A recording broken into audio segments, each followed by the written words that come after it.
course, the team has learned a ton. It's amazing. And I saw that NASA gave SIU a grant to continue the studies past this eclipse.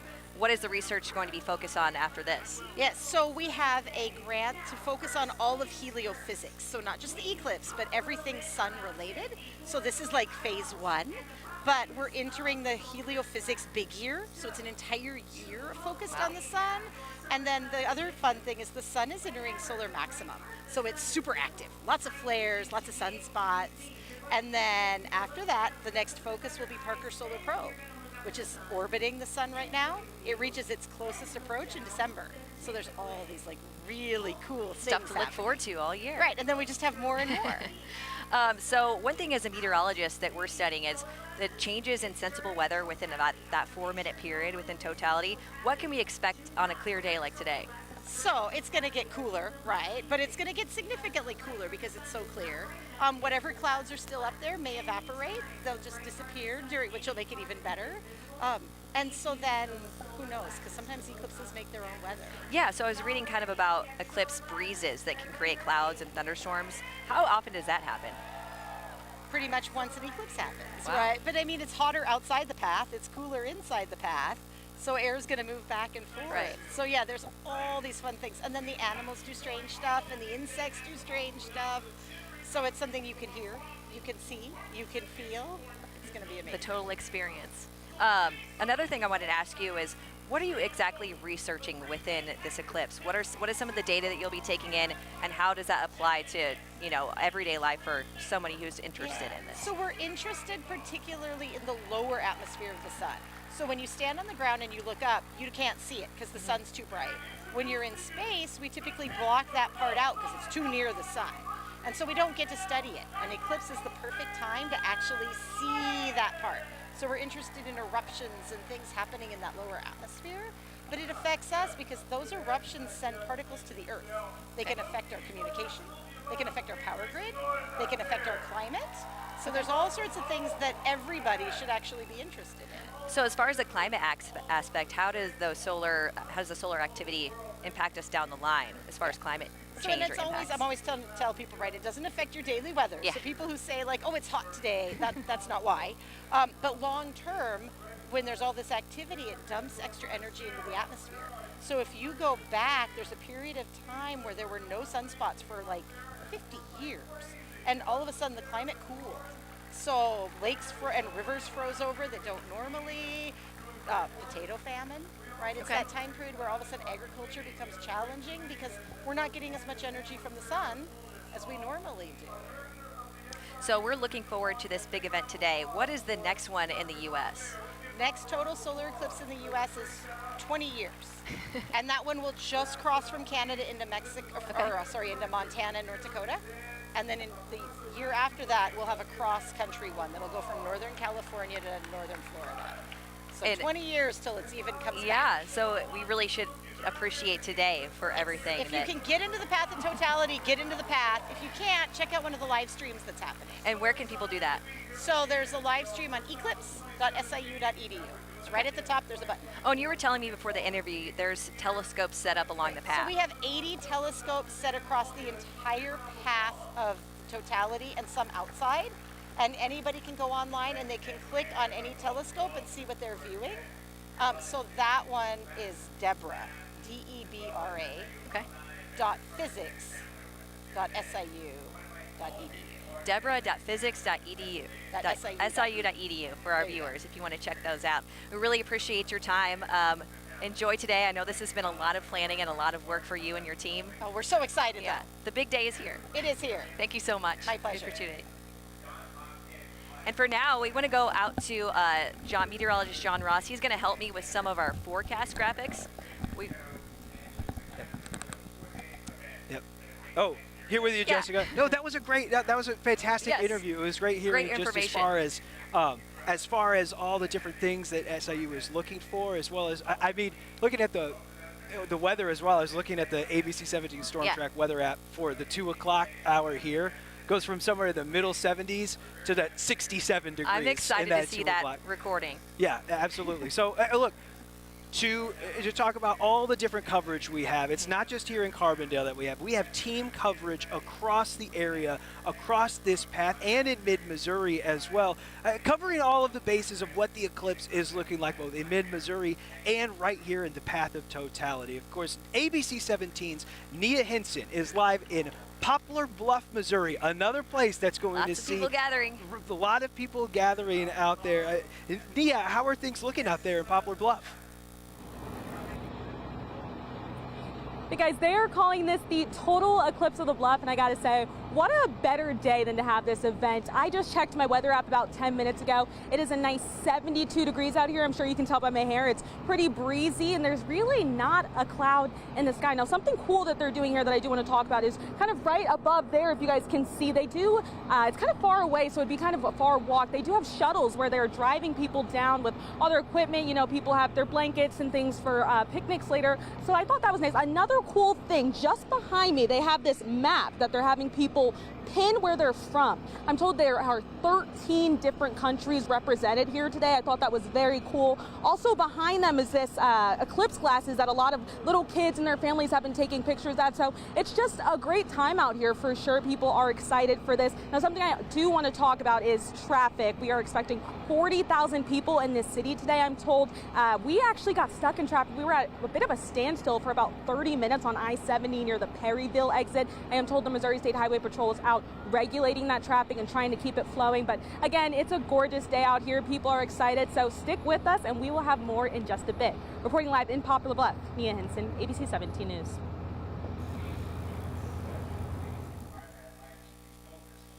All right, Nia, thank you. Total Eclipse of the Bluff. I like that name. I don't know. That's great. It's a good one. Sounds like the traffic's starting to pick up. We saw a lot of people coming in, and we had long lines coming into the stadium at around 11:15, and it looks like the crowd's starting to fill in already. So it's heating up, and it looks like things are going to be good in Jefferson City and Columbia too. Absolutely. Speaking of which, we have ABC 17's Gabrielle Tyner in Jefferson City right now, getting ready for the Eclipse in the capital city. Gabrielle, how's mid-Missouri looking?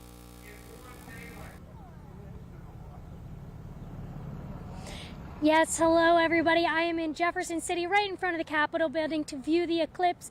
Right now, it's a little not too busy right now. There were a couple of Jefferson City school kids doing some activities out here earlier before, but as time goes on, this area I'm sure will be picking up. I see a lot of cars driving around looking for some parking spaces, but for now it's looking good. So if you want to come out to Jefferson City, this is a good spot to be. There's plenty of parking. Traffic coming down from Columbia to Jefferson City was not bad at all. Really ran into no issues, no bumps, but I got my Eclipse glasses and I am ready to go. I've seen a couple people walking around with their Eclipse glasses as well, some hats, some blankets, trying to find the best spot for them to watch this solar phenomenon that will be happening. Now here in Jeff City, we will be at 95.8% of the totality is what we will be seeing, and that will happen at just a little after 1:57 p.m. So as time goes on, you know, it's still a little bit earlier. People are at work or school and such. So as time goes on, I have a feeling a lot more crowds will be coming into this area because there is just no obstructions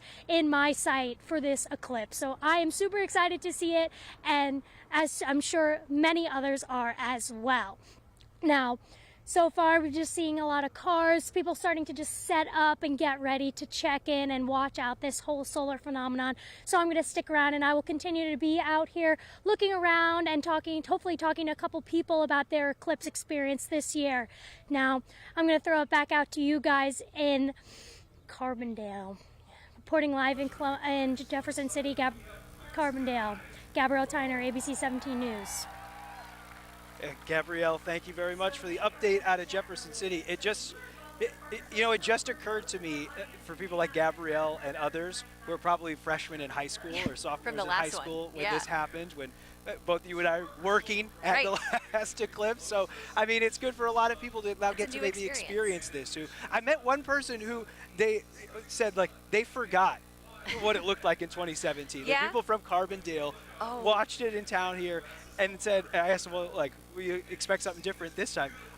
They said, I forgot about Yeah. what it looked like. Hey, they don't even have to go anywhere. Yeah, don't can have, stay have put. to go anywhere. Yeah. Of course, there are some people in Columbia don't have to go anywhere right now. ABC 17's Jasmine Halliburton live at Cosmo Bethel Park in South Columbia. Jasmine, I'm curious, how is the Columbia Park looking? People, Columbia kids are off school today. How is it looking out there? Yeah, Lucas and Jessica, I'm at Cosmo Bethel Park, and right now there's a few stragglers, a lot of kids around. This event doesn't necessarily start until 12:30, so there's still some stragglers coming in, but I know this was an event run by the Columbia Aeronautic Space Association of Hickman High School students. I'll step out of the camera just a little bit. There's still people coming in. They have a bunch of tables of what these students are going to showcase for us. They're going to have DNA testing of freeze-dried strawberries that they're going to show some kids, an origami table, and they have their own telescope to where they're going to be able to look at the sun when that eclipse starts later today. And of course, there's people still coming in. They have their lawn chairs, they have their blankets, they have waters with them because it's a little sunny, it's a little hot right now. But a lot of people walking around, still coming in, still a few stragglers, a lot of people walking the trails. But the vibe out here right now is that they're all really excited for this eclipse. Now back to you guys.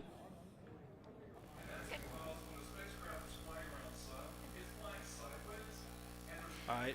So we are hearing from Jasmine in Columbia. The crowds are starting to pick up. I heard from John on my way in that the traffic was starting to pick up around 10 o'clock on I-70 coming through Columbia. So people are getting in their spots. We have great weather for it in Columbia, Jefferson City. Here in Carbondale, it's in the upper 70s. Clear sky then when we arrive. So really can't complain with that. Right now, we want to go out to ABC 17's Morgan Burra. She's in the studio with meteorologist John Ross.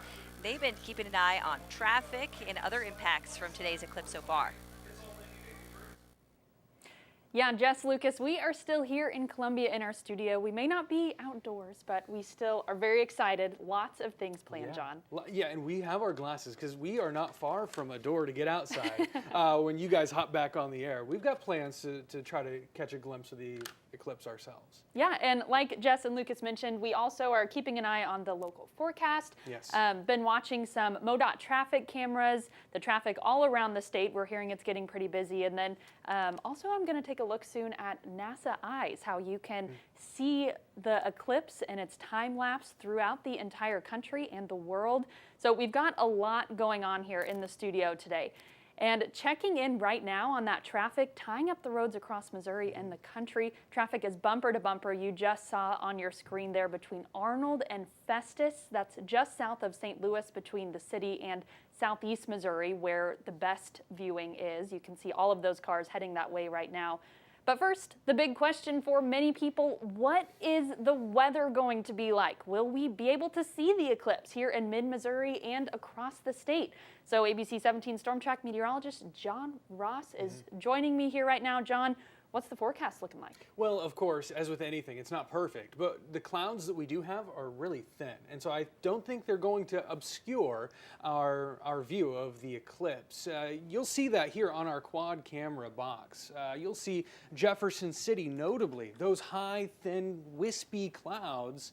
On our M5 camera there over the Capitol, you can see that, but it's clearly a very bright day. These are the clouds that filter in, but you still see your shadow on the ground, which is important because if you have maybe one of those boxes or one of those apparatuses that allow you to see the eclipse through it, utilizing a shadow, that'll be helpful. We'll still be able to see those shadows likely. I mean, take a look at this truck here in Sedalia. You see the strong shadow? That's what we want for today. Now, hopefully we can keep it like that and these clouds don't think it, but it does not look like they're going to. It looks like we're going to keep those thin clouds in the forecast here into the afternoon. Here is a view of that from the top down. We showed you our camera view, but this is visible satellite from space. You can see those thin, wispy clouds. Right now, they're primarily over I-44, Wayne, Pulaski County, and a little bit streaming in here over the lake. That looks a little thicker, but still, the idea is the same. They're pretty thin clouds, especially to the north where things are clear. We zoom out here a little bit. The path of totality is going to pass right through some of that high, thin cloud cover, but the thicker cloud cover, you can see that's to the south. That's what you want to avoid, and it looks like we're going to today. Right now, temperatures, if you're getting out and about here this afternoon, we're at 66 in Columbia, 70 in Jefferson City. We're going to continue to climb, but of course, with the eclipse on the way, as Lucas mentioned, we forecast that temperature to drop a little bit, especially in the path of totality. We are looking at that path of totality nearby around 2 o'clock, maybe just before. Darkest sky around 2 p.m. And of course, we'll have much more detail on that here throughout the show. But here's your eclipse forecast. Again, temperatures climbing into the low 70s, maybe dropping a little bit through about 2 o'clock and then climbing again into the afternoon. We saw this with the last eclipse. It was quite extreme. Here's your winds from the south. Temperatures warming here. Again, your model data is not going to pick up on that because it just doesn't include that eclipse. So consider temperatures may end up a little cooler today. But overall, cold front passes through overnight, brings us a hit and miss chance for a spot shower overnight. Then by 7 a.m. early tomorrow morning, we're looking dry. That cold front dropping to the south, temperatures in the 40s. We could see a few showers bubble up tomorrow. But again, as we head into the evening hours, things are staying dry. So a mostly dry day tomorrow, even after that cold front settles nearby. Here's tomorrow's forecast. Again, temperatures in the upper 60s, some of us in the low 70s, and your ABC 17 Storm Track 7-day forecast. Looking like we are experiencing, well, more wind towards Saturday and Sunday of next week. Of course, we're going to get back to more detail on the eclipse now. We'll probably have more details on your forecast coming up in a little bit as well. Thank you, John. Our live Eclipse 2024 special continues in just a moment, right after this break.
From mid-Missouri to Poplar Bluff and Carbondale, Illinois, You're watching the ABC 17 News special, Eclipse 2024.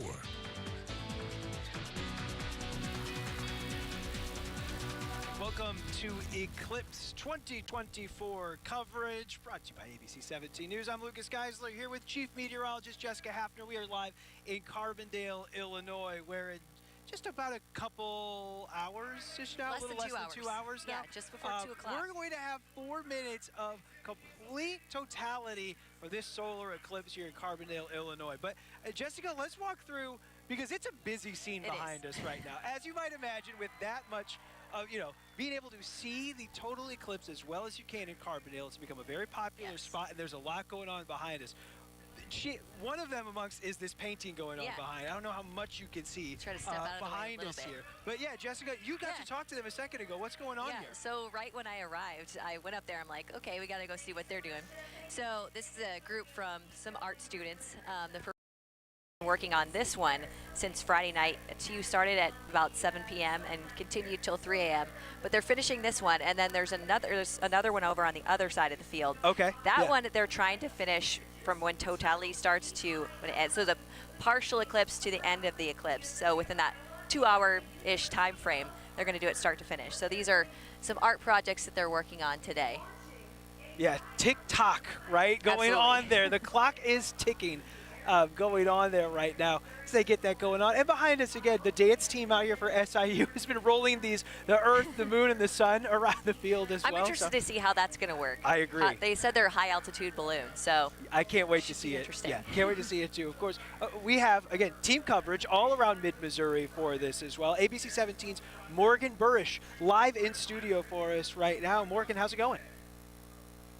Lucas, some people, as you guys have mentioned, have been preparing for this event for years. We're now joined with Val Gurman with the Central Missouri Astronomical Association. He is live in Cape Girardeau today, taking photos of the eclipse in that path of totality. I believe he is joining us on Zoom here. There he is, Val. Hello. Thank you for joining us on our eclipse special. How are the weather conditions down in Cape Girardeau right now? Well, right now the sun is shining brightly. It could be a little clearer, but boy, we're happy with this at the moment. So we're lucking out so far. Yeah, can't ask for too much better than blue skies right now. And Val, we were talking on the phone before this special. How long have you been looking forward and planning for this eclipse? Well, I guess it first got on the radar because we had this double eclipse about 25 years ago, and our club actually had T-shirts back in the 90s for this. For this 2024 eclipse? Pardon? You had T-shirts in the 90s for this 2024 eclipse? Right. That is awesome. So you've been planning for a very long time, and something we've been discussing here a little bit is just how different will this eclipse be than the one that we saw a few years ago back in 2017? Primarily, this one will be longer, almost twice as long in totality. And also the sun is very active right now. We're very near solar maximum. And that will mean that the corona, the solar atmosphere, will be very large, I think, compared to 2017. And so this eclipse could be even more spectacular appearing to the eye. And you may even be able to see the pink prominences right on the edge of the sun because of the solar activity. And so this will be a different, better appearing eclipse than the one in 2017, which was very nice. How rare is it that these eclipses have happened so close together, just about 7 years apart? Well, my programming goes forward 1,000 years and back almost that far, and it hasn't happened. For our location, this is unique. Do you want to tell us a little bit about what you're doing in Cape Girardeau today? You know, I know you told me you're taking some photos. What sort of special equipment do you need? What are you doing down there? Where are your team members? Just what's going on?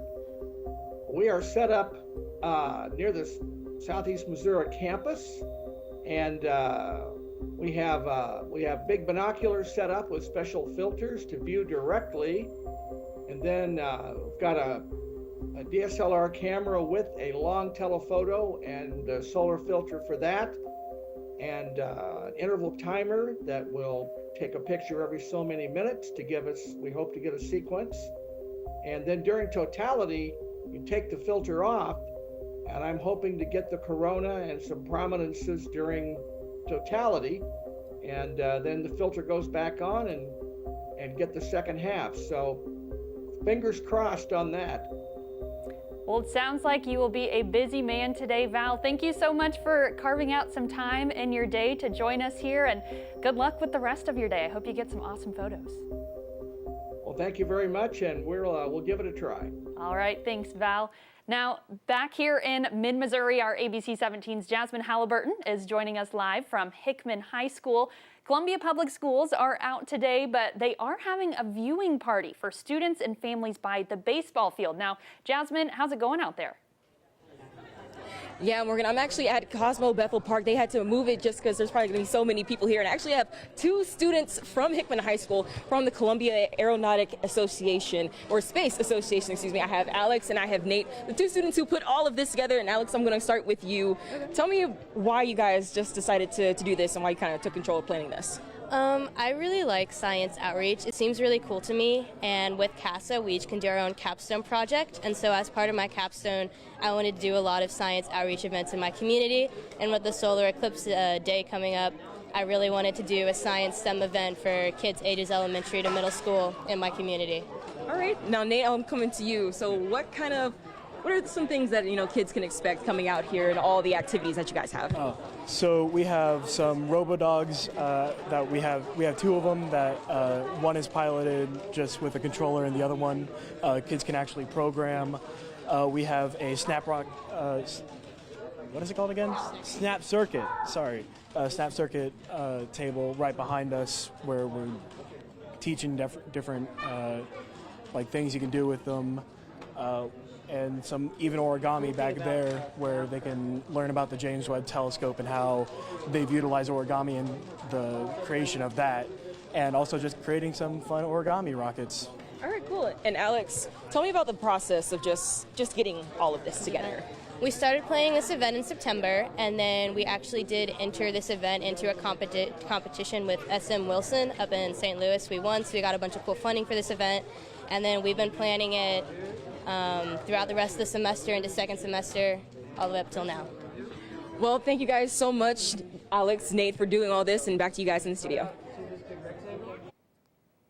Thank you, Jasmine. Well, we are now going to go down to Jefferson City. ABC 17's Gabrielle Tyner is joining us live from the Capitol right now.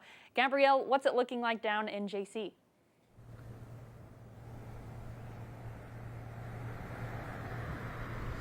Hello everyone, I am here at the Capitol in Jefferson City, and I'm here with Roy Michael. Now, I just found Roy out when he was out on the lawn. Roy, you had a party at your home in 2017 for the eclipse then, so what made you come out to the Capitol today for it? Well, since I live about 5 minutes from here, so it's not a big deal, but we had almost complete totality, or we did have totality in 2017. I just wanted to come out here to the Capitol grounds because this time of year it's so beautiful with the green lawn here, the flowers, and this is such a treasure for the state of Missouri. And what a day we have. It looks like we're going to be pretty good as far as overcast goes. We're going to have mostly sunshine, so yeah, the clouds are definitely working in our favor today. It's definitely a positive thing. So I couldn't help but notice your eclipse glasses are a little more high-tech than mine. Can you tell me about those? Well, I just figured I'd get a decent pair. I got these on Amazon. I think I paid $7 for them, so it's not like they were expensive. And yeah, they're good. They're approved. They have all the appropriate approval criteria for this, so I'll be ready to go. Yeah, and so you were watching the eclipse in 2017, and now you're watching it today. Would you say you're a kind of like a solar phenomenon fan? Oh, definitely. And when we had the totality back in 2017, we had a party at our house. We probably had 30 people there. We had food, we had alcohol, and we had a good time.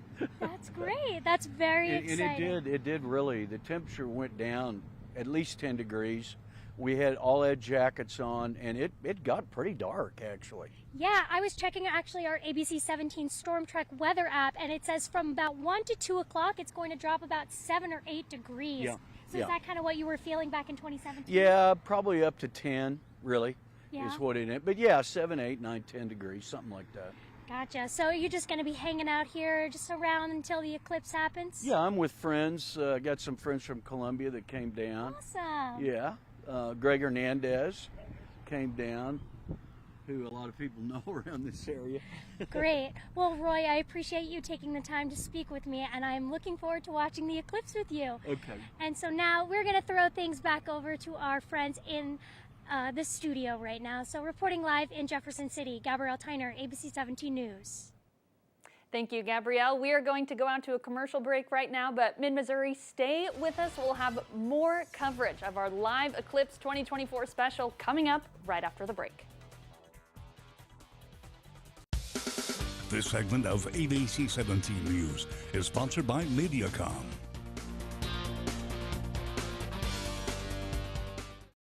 Go beyond the forecast with the ABC 17 Storm Track Insider. In-depth stories that give you the full picture of how weather works and affects you every day. On TV and online, the answers you won't get anywhere else. Weeknights at 6 on KMIZ and on the ABC 17 Storm Track weather app. This segment of ABC 17 News is sponsored by Skag Power Equipment. Simply the best. If you've been injured in an accident, you need a law firm you can trust. You need a law firm that is respected. You need a law firm who cares about your case. The Hines & Wilson Law Firm has served Mid-Missouri for over 50 years. To better serve our clients, we only handle injury claims. Call today for your free consultation. Trusted, respected. The Hines & Wilson Law Firm. At Jim Butler Pre-Owned Powerhouse, every time a horn honks, a driver gets their wheels. With nearly 1,000 options, from top-of-the-line used trucks to budget beauties, with 100-point safety inspections and 45 lenders who want your business. Okay, got it. You'll get your next joyride for way less than you think. And when you see how much your trade-in is worth, you'll say, yeah.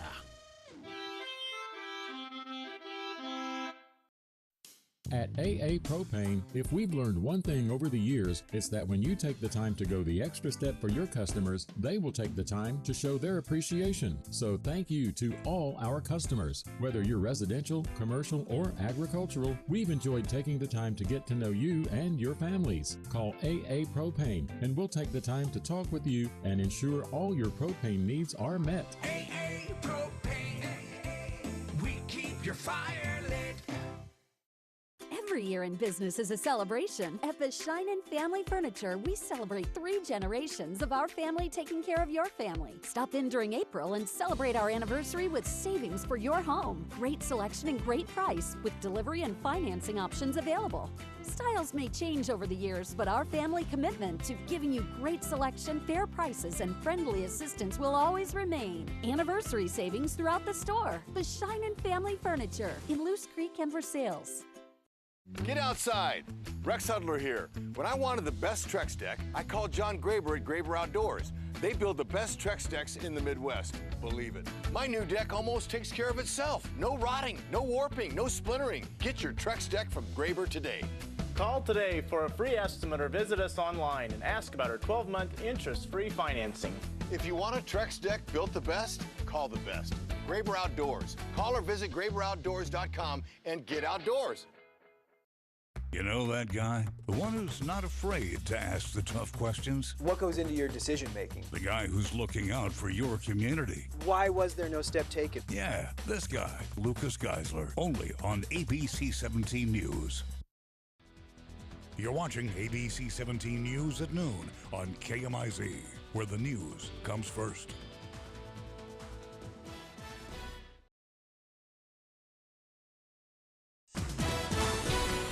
From mid-Missouri to Poplar Bluff and Carbondale, Illinois, you're watching the ABC 17 News special, Eclipse 2024.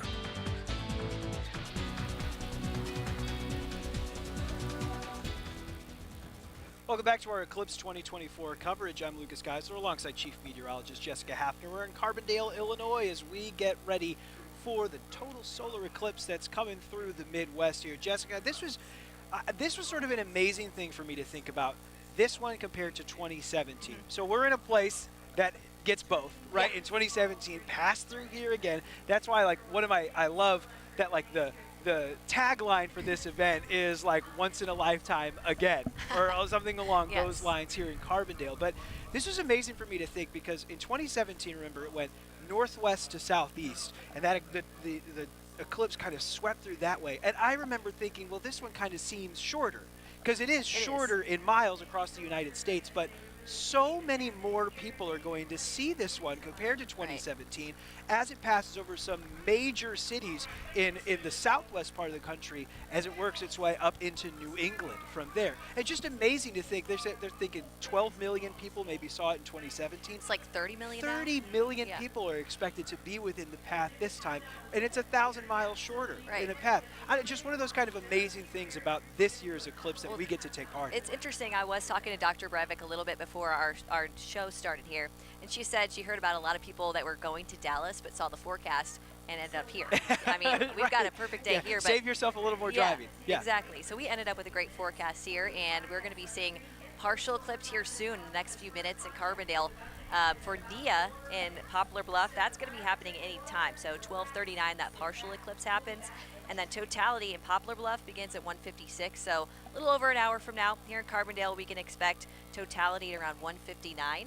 And that will end at around 2:03. So we've got a good 4 minutes, doubling that time from the totality last time. So it should be a cool experience. A very cool experience, I would say. I just thinking last time at 2 minutes, remembering like, wow, that felt kind of fast that it was here and done. 4 minutes now almost feels like an eternity that we get to experience. I mean, really sort of a marvelous thing like a total solar eclipse. So again, some of our our friends in Texas right now experiencing like a partial eclipse. The first location we have is Dallas. A lot of people heading to Dallas today. Unfortunately, they're under risk for severe weather.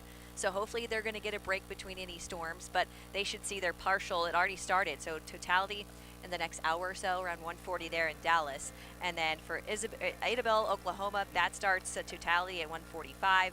Little Rock, 1:51. Again, Poplar Bluff, 1:56. Here in Carbondale, 1:59. And then it moves on to Evansville, Indiana at around 2:02. So it's a quick time frame. It's so crazy how fast it moves. It's going to be out of here, moving out of Maine by 3 o'clock. Yeah. I mean, here one moment, gone the next, right? Just try to enjoy it while you do have it. So, yeah, people in Texas right now, Oklahoma, even parts of Arkansas, I would say, seeing a little bit of that partial eclipse now that it started. Hopefully they all have their glasses. Hopefully you have your glasses as well if you want to see it, right? If you want to check out even a partial eclipse, get those glasses on before you go out there and do it. And, of course, ABC 17 Storm Track meteorologist John Ross also checking in on the weather around. He's been watching the whole path the last few days. I know we've been in contact with what the clouds going to be like. Honestly, the clouds have been pretty thin here, but other places not so much. Right. So I don't know if we have John Ross ready. If John wants to give us an update on just what the weather is looking like around there. Yeah, absolutely. You guys mentioned clouds. Jess, you mentioned clouds were thin there. We're on the right side of this path. Just to the south, clouds get a whole lot thicker. So we're going to start here at home. Our satellite showing thin cloud cover.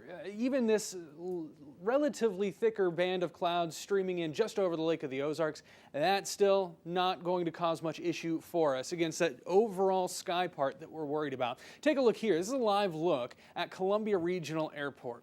The sky doesn't look blue necessarily. It's a milky blue. It's kind of covered with that thin cloud cover. But what do you see here? On the ground, you see shadows, strong shadows underneath objects, and that's important because, well, that means the bulk of that sunlight is getting through that cloud cover and in a direct way, meaning that not only if you're looking up at the solar eclipse through your glasses, but maybe if you've got one of those objects, you don't know exactly what they're called, but the apparatus that lets the light shine through it, those pinhole projectors, I believe is what they're called, they allow the light from the sun to shine through and display the eclipse on the ground because, believe it or not, whatever shape that light is what it appears as through that pinhole projector. And so you'll be able to see with those today through this high clouds, as we're seeing right now. Now, it may not be as strong, but still, it's those high, thin clouds that we're tracking. It still leave us mostly sunny in Columbia. Now, the Carbondale forecast has just showed you clouds are maybe a little bit more apparent there. Still, we're on the right side of the eclipse path, because take a look to the south. Places through Tennessee, Mississippi, Louisiana, Texas, that cloud cover is much thicker, and it's not going to be as pleasurable of a viewing experience for folks in that direction. In fact, if you watch on the loop here, if it plays again, you might see the darkening from, you'll see the darkening from the eclipse starting to show up now. As Lucas mentioned, some folks in Texas may be starting to see part of that partial eclipse begin, and it looks like it based on our visible satellite evidence. So this is the path of totality. We're on the right side of things. Again, we're not going to see totality here in mid-Missouri. We're going to get about 90% coverage. This is our viewing area right here, just on the north side of the path. But again, as I mentioned, we could be in Nashville, and folks in Nashville are going to see about the same coverage of eclipse when you think about the moon covering the sun, but their cloud cover not going to allow them to see as much. Folks in Texas as well. In fact, we have a storm chance for folks near Dallas later this evening. I think that's going to hold off, though, until after that eclipse passes, because again, we're talking about eclipse totality near San Antonio by around 1:39. Partly cloudy, chance for thunderstorms there. Generally dry, but still mostly cloudy in Dallas at 1:48 for the eclipse path. Watch this as it passes just south of us towards Indianapolis, the Ohio River Valley. Chance for some sunshine there, but temperatures a little cooler yet near Buffalo, and mostly cloudy. So we are doing all right. Even with those high, thin clouds here at home, we could be cooler, and we could be talking about thicker clouds. So fortunately, here in mid-Missouri, we're talking about high clouds and temperatures in the 70s, maybe cooling temporarily into the 60s as totality passes. That'll be something we talk more about coming up in a little bit. Morgan? Thank you, John. Now, as you might remember, the last eclipse in 2017 had a few differences from what we're going to see today. I know we've talked about that a little bit, but here are some of the main differences. This year, the moon is slightly closer to the Earth, which gives us up to 4.5 minutes of darkness. Back in 2017, it was only about 2.5 minutes, and it was actually longer than around 3,000 miles compared to 2,000 miles this year, but it hit fewer states because it went over the western U.S., which is further spread out. This time around, it's passing over some major cities like John Ross just told us about: Dallas, Indianapolis, Cleveland, Pittsburgh, and New York. Scientists think this will be the biggest crowd to ever view the eclipse in North America. And even if you're not in the direct path, NASA says 99% of everyone in the U.S. will experience at least a partial eclipse, even including some parts of Hawaii and Alaska. Now, 7 years ago, Carbondale, Illinois was the place that had the longest period of totality, which is where, as you know, our ABC 17 news anchor Lucas Geisler and Storm Track Chief Meteorologist Jessica Hafner are today, that we have been hearing from. And now with all of these cities in the path, it is bringing a lot of crowds. Some areas like western New York are experiencing 1 million visitors. Plus, during spring break season, the FAA is expecting over 46,000 flights just tomorrow. It should be the year's largest mass travel event in the U.S. Hotels everywhere from New York to the South are overbooked, and we hear that they're even canceling some people's reservations. And portable toilet rentals are also reporting a 10-fold increase in revenue. About 3,000 communities are in this year's path, only compared to about 1,000 back in 2017. Last time it went over areas that had about 12 million people in its path. This time, that number is more than 30 million people. Now, taking a look at roads across Missouri, here is a live look right now. You can just see bumper to bumper traffic right there. I'm hearing some people, if the traffic keeps up like this, there's a chance they don't even see the eclipse or get to their destination at least to see it, as we are just about an hour 15 away from totality here in Missouri. And I actually talked to one woman who started planning early for the eclipse, about 6 months early actually, but she still ran into some trouble even back in October. I started planning in October to find a place to go. Janice Poole took photos of the eclipse in Colombia in 2017 and knew she wanted to plan ahead for 2024. It was so exciting for it to look like nothing I've ever seen before. So I'm hoping that happens again. She and her husband are staying at a hotel in Willow Springs, 3 hours from Cape Girardeau. We were hoping to camp somewhere, but everywhere I looked was full.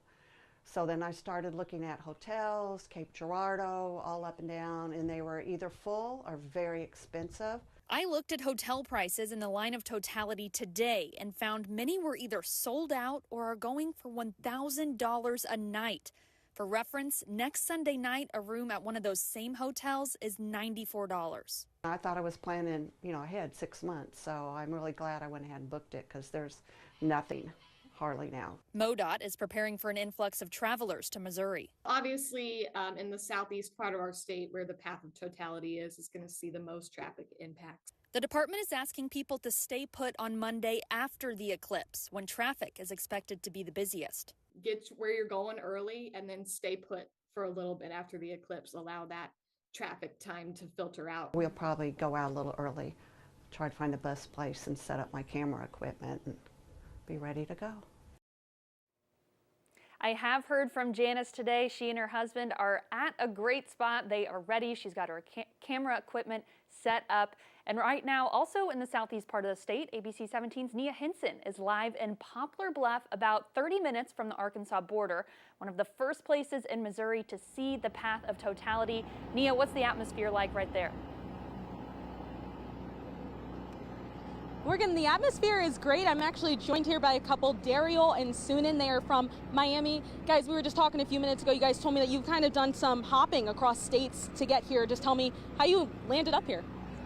Well, actually, we flew from Miami to New Orleans, and then we just been driving by, different cities, checking on the weather, checking on the cloud coverage, make sure the skies were clear, and we ended up coming over here, and we're enjoying our time. Yeah, I was going to say it's about 70 degrees. There's a nice breeze, not really any clouds. So you guys be happy with the choice you made? Of course, For definitely. Sure. Definitely. Yeah, it's been amazing. Absolutely. Now, a big thing is a lot of people have been struggling to find hotels and things. Did you guys have that struggle at all? Well, actually, we stayed in Memphis, and we decided to drive over. So we've been doing pretty well in that aspect, and we're going to drive back in Memphis later on tonight once the traffic cools down. Yeah. And I know when I was driving here around 6 a.m., we hit traffic, and we were stuck in traffic for about 30 minutes. You guys were telling me you didn't really run into any issues with that, right? No, those back roads were amazing. Yeah. Nice sight and everything. And how excited are you guys to see this eclipse right now? Did you guys get the chance to catch the partial one in 2017 at all? Actually, he did. I didn't. This will be my first time actually even seeing an eclipse or experiencing it at all. So I'm actually really excited. Yeah. And this was my gift for her and our anniversary, which is this upcoming Friday. Absolutely. And you guys were telling me you've been married for what, 4 years? 4 years. Yep. Well, this seems like the perfect place to celebrate. Yeah, huh? yeah. Definitely. Absolutely. All right. Well, thank you so much, guys. Thank you. Enjoy it. Yeah. Now, also, NASA is saying that about 12:39, we started to see a little bit of the partial eclipse. I did have to put on my glasses and checked it out. We can see a slight change. I did see some people starting to bring out their telescopes. Seems like people were getting notification of that. People were pretty excited. They were selling some T-shirts behind me. It looks like they've now sold out. But again, it's just a great time out here. A lot of people are excited. That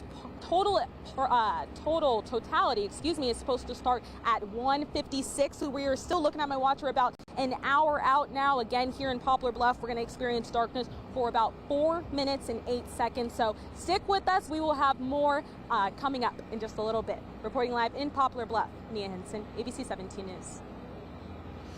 Thank you, Nia. Looks like a great time out there. And like she said, just about an hour away from totality. Stay with us, Mid-Missouri. Our special coverage of the 2024 eclipse continues in just a few moments. A lot of people need to replace their windows or patio doors, but they put it off because they think it'll be too expensive. Hi, I'm Ann Romer. I'm here with Michael Smith from Renewal by Andersen. You really work with the customers to find affordable solutions. We do, Ann. We're the replacement window division of Andersen, one of the largest window manufacturers in North America. So we can usually offer our customers larger discounts and better financing than smaller companies or contractors. Other window companies don't offer your same window and door installation method. Our installers have installed thousands of windows. Our windows are manufactured to precisely fit your specific window openings. So if you have any beautiful trim that you'd like to keep, we can often install your windows without impacting that trim. You won't get this with most vinyl windows. And you offer a free window and patio door diagnosis? We do. We'll come to your home and assess your current windows. Then we'll leave you with an exact price quote that's good for an entire year. So you're not a high-pressure company? My background is in home remodeling as a carpenter. I've seen every window problem out there. So now I just want to help homeowners make their homes more beautiful and comfortable with the right window. Save 20% on windows and save 20% on patio doors. Save an extra $500 on your purchase, plus pay no interest for 4 years. This offer ends April 30th. For a free appointment, call 573-283-0808. Get the latest alerts for your location with the ABC 17 Storm Track weather app. You'll be the first to know when severe weather is on the way. Download the free app today. At Huntline Dental Group, we help people with complex dental issues. Dr. Maddie and I have worked hard over the past 10 years to provide a systematic approach to solving these problems. It's called Smile Line Design. The Smile Line process fixates permanent teeth in place in 3 easy steps: consultation, conversion, and completion. This proven process is also more affordable than ever at Huntline. Stop letting your smile hold you back. Ask about our Smile Line design system today. If you or a family member are hurt in a car wreck, finding an attorney you trust can make all the difference. We're a local law firm that is on your side. We live here. We work here. We fight for our clients in court here. We're part of the community you live in. The team at Call & Gentry is ready to fight for you when you need it most. Call & Gentry, the local law firm to call when you've been hurt and need help you can trust. When life is unfriendly, Call & Gentry. An ex returns with demands. You want the dog back. I can take care of the dog better. The dog has lived with one constant person. That's him. Judge Judy. Today at 4 on ABC 17 KMIZ.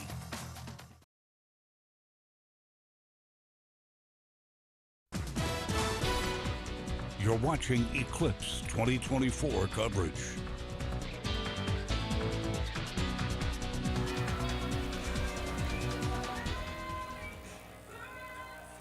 Welcome back to our total eclipse coverage from here in Carbondale. Starting to see that little partial eclipse here in Carbondale. Yeah, pretty neat. They had the whole crowd get their glasses out and look at it. You can kind of hear one by one people begin to see that partial eclipse. It's starting here in the Midwest. Starting to get active here, and right now we want to go out to ABC 17 Storm Track meteorologist Chance Gotchi is at the Lowry Mall on MU campus in Columbia. What are you seeing? What are the crowds like? What was it like getting there? Yeah, Jessica Lucas, right now, like you said, downtown in Columbia at the University of Missouri's campus, currently at Lowry Mall, and we're seeing people packing in. You see a lot of the students behind me walking about. Now, just about 15 minutes ago, the number of people was doubled. They were giving out free sunglasses for the eclipse, and there was 2 or 3 pods of people, and I would say each pod had a couple hundred people waiting on those sunglasses. Now, a lot of people walking back in between. I've actually talked to a few students who said they have class at 2 o'clock, but they might be running a little bit behind for this event.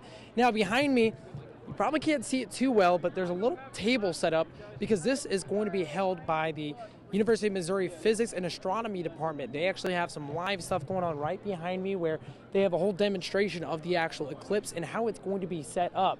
Now, earlier I was talking to some students that said that they couldn't get enough glasses, that they stopped handing them out because there were so many people out and about. And even here, just looking about 5 minutes ago, starting to see some of that solar eclipse kind of edging its way back towards the sun. But beautiful conditions. We're seeing mostly clear skies up here in Columbia, which is making it perfect for the viewing of this total eclipse. But like I said, we've talked to plenty of students out here, and hopefully we'll get to talk to some of the professors here because they are going to have some professors for the University of Missouri Physics and Astronomy Department. That way they can answer some questions and do some more live demonstrations as we get a little bit closer to this event. Now, reporting live, the University of Missouri campus out at Lowry Mall, I'm ABC 17 Storm Track meteorologist Chance Gotch. Thank you, Chance. Mid-Missouri, stay with us. We'll have more coverage coming up.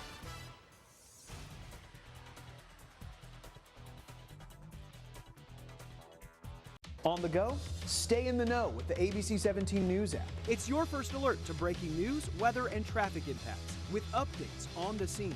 So no matter where you are, you'll always know what's happening. ABC 17 News. Get the app, get the alert. At CMSE Giving Gardens, we believe in giving everyone the chance to have meaningful work experiences and to lead productive lives. In 2010, we expanded our operations to include Giving Gardens, a retail greenhouse featuring the most colorful perennials, herbs, vegetables, and hanging baskets in Columbia. When you purchase plants and supplies from Giving Gardens, you are supporting a greater purpose in creating sustainable jobs for individuals with disabilities in our community. Giving Gardens, nurturing beautiful plants and people. Join Planet Fitness and get energized with fitness that fits your budget. Never intimidating, always free fitness training and equipment for every workout. All in the judgment-free zone. Join today for just $1 down, $10 a month. Cancel anytime. Deal ends Friday, April 12th. You want to act as a lawyer, you have to behave as a lawyer. Did you call and tell her mother that she had a stripper pole in her room? Hot Bench. Weekdays at 3 on ABC 17 KMIZ. Wherever you are, whatever your plans, we've got you covered with the ABC 17 Storm Track Future Track. Detailed hour-by-hour forecast to prepare you for the day. And when severe weather rolls in, we track it live on TV. ABC 17 Storm Track Weather. Getting the job done means more than just having the right tools and equipment. It means having a team of people with experience you can trust. Residential to commercial projects, Allied Sawing has the tools and know-how to handle any project. When you need to get wall and slab sawing done and done right, you can count on Allied Sawing. So, if you need a new trench for plumbing or just a new crawl space for your home, Allied Sawing has over 50 years of combined experience you can rely on. The next time you need to get the job done, call Allied Sawing and Services. This 1 hour is special. Make Tamron Hall a golden hour of your day. Weekdays at 11 on ABC 17 KMIZ. Distress from debt can be overwhelming and wreak havoc on your life. Don't go it alone. With DebtBlue's Success Guarantee, it doesn't cost anything unless your debt is reduced or completely resolved. So there's absolutely no risk. See for yourself how easy it is to get started with free information. There are no upfront costs. Let us show you how 10 minutes could save you thousands. Call today, 800-514-4720. 800-514-4720. I'm ABC 17's Lucas Geisler. Hunger continues to hurt the most vulnerable in our community, but you can help. Meals on Wheels of Columbia is holding its annual fundraiser, Big Wheels, to raise money to provide hot meals to seniors and people with disabilities. Order box lunches now for delivery to your home or office during the week of April 22nd. They're great for a meeting or get-together. Support others by going to mealsonwheelscolumbia.org or call 573-886-7554 to order.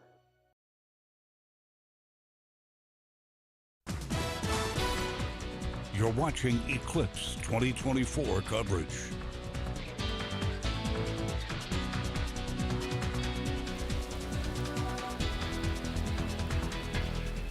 Welcome everybody to our Eclipse 2024 coverage here on ABC 17 News. I am Lucas Geisler coming at you live from Carbondale, Illinois, Southern Illinois University's campus, home of the Salukis. I actually saw some real life Salukis right here, purebred Salukis, here to enjoy about 4 minutes of totality of the total solar eclipse here. Now, Chief Meteorologist Jessica Hafner, she is here with me. You might be able to see behind me. I don't know if you could see the balloon that's hanging out there. The balloon that's hanging out there on the other side of the football field here. A team from Iowa State is actually this is a weather balloon that they're going to send up into the air to collect data during the eclipse.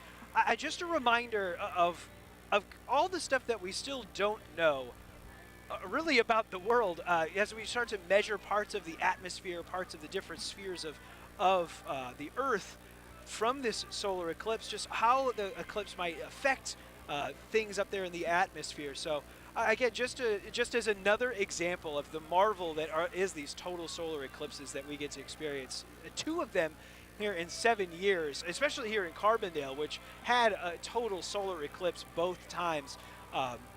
As these crowds start to fill in, I've gotten the chance to meet a lot of people out here today. Many of them from Carbondale to enjoy the little hometown spectacle here out here in Carbondale, and a lot of people, a not insignificant amount of people from Chicago as well. Some of them making the drive early this morning to get down here. About 7 hours with traffic is what one couple estimated at to get down here to Carbondale, Illinois in time. So I certainly hope they get to stay the night over here. That'd be a tough other 7 hours to go back when this is all done. Expecting totality to hit here just about 2 p.m. as we get a countdown now for this weather balloon launch.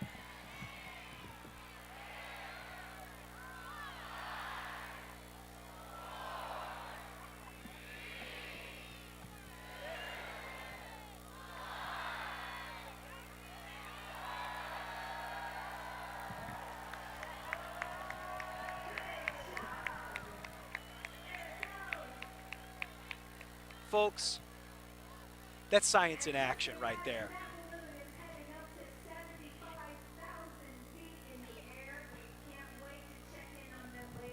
So some interesting data that I'm sure Jessica Hafner and the Storm Track Insider team are going to be wanting to know what that measures, what that comes back with, all the data that comes back with. I certainly look forward to them telling me all about it. They are the smart ones that will understand this, and I'm very excited to learn what the takeaways are from all of that. So we have team coverage as well, by the way, all across the Midwest and in mid-Missouri. We have ABC 17's Gabrielle Tyner, who is in Jefferson City on all the events happening there. We're experiencing some of the Eclipse as well in the capital city. Gabrielle, how are things going there? Yeah, Lucas, things are going relatively good over here. Like my assumptions were correct when I talked to you guys just a little bit ago. This area is starting to fill up a little more. I'm just step out of the way so you can see.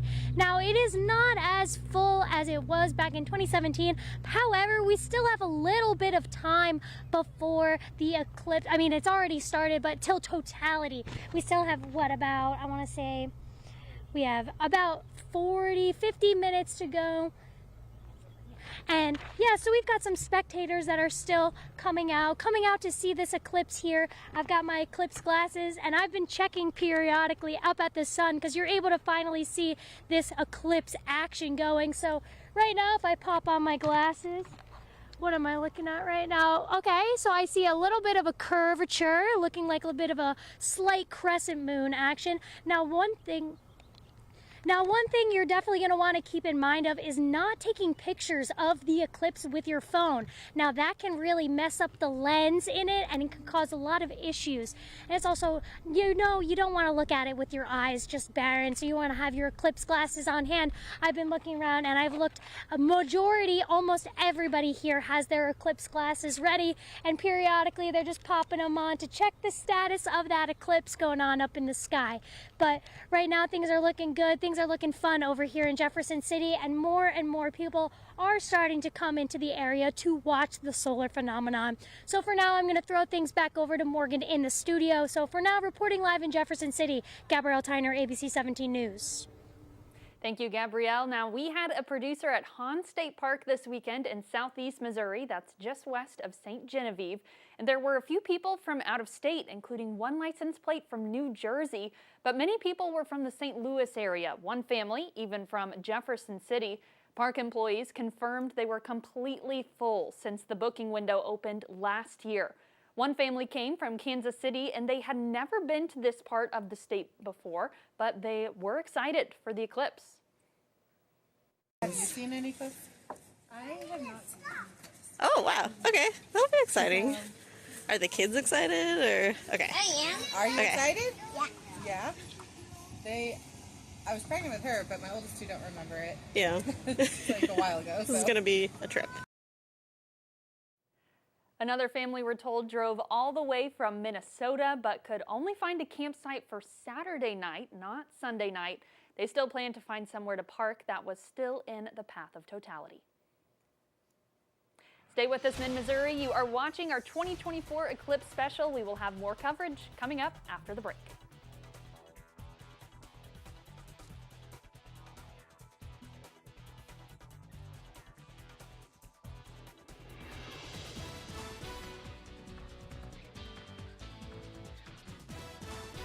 When severe weather is on the way, we declare ABC 17 Storm Track weather alert days. Timing, hazards, and impacts. Advance warning so you know what's coming and when to expect it. With updates on TV, online, and on the go. Be the first to know with ABC 17 Storm Track weather alert days. Don't let your car wreck turn into a train wreck. Keep it simple. Go to Collision Center of Columbia or simplecomo.com. Call the folks at Collision Center of Columbia. It's your choice. Don't settle for shoddy repairs or a month-long wait. They fix it right. They fix it fast. And they eliminate the hassles. Keep it simple. Go to Collision Center of Columbia or simplecomo.com.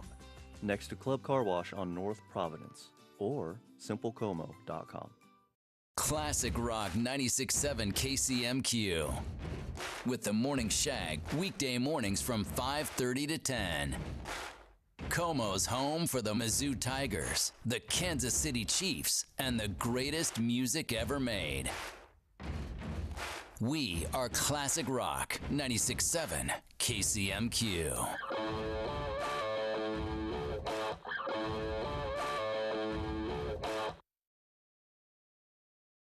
All the nonsense. I'm right.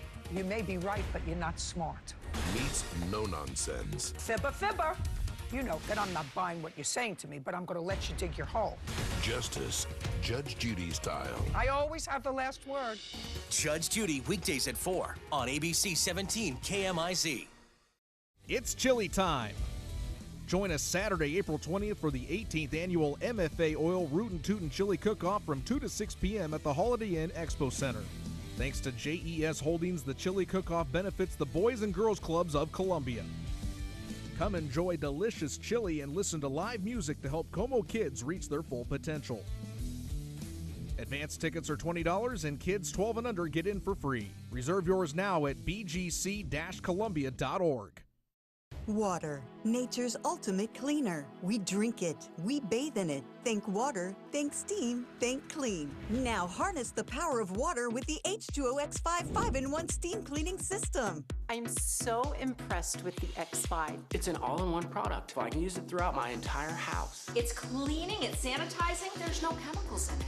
It's just steam. This is unbelievable. There is no more odor. You could spend over $500 to purchase the products that the X5 5-in-1 Miracle replaces. Order your H2O X5 steam cleaning system, a $500 value for just 4 easy payments of $43. Order now and we'll upgrade your X5 package. We'll add a 6th mode with a dusting and polishing wand. Valued at over $30, this extra bonus attachment makes your H2O X5 the H2O X6. That means your 10-piece system becomes a 12-piece system at no extra cost to you. All for just 3 easy payments of $43. Call or click right now. On the go, stay in the know with the ABC 17 News app. It's your first alert to breaking news, weather, and traffic impacts with updates on the scene. So no matter where you are, you'll always know what's happening. ABC 17 News. Get the app, get the alert. ABC 17 News is now available on any of these streaming services and devices. ABC 17 News, where the news comes first.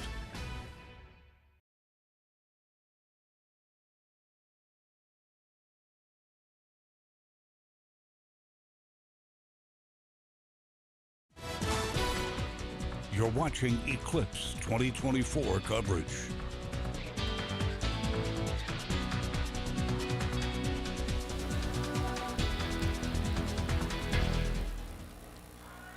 Welcome back, everybody, to Eclipse 2024, where we have just celebrated the total solar eclipse making landfall in North America. Mazatlan, Mexico just experienced full totality out there. We were watching it on the big video board behind us, Jessica.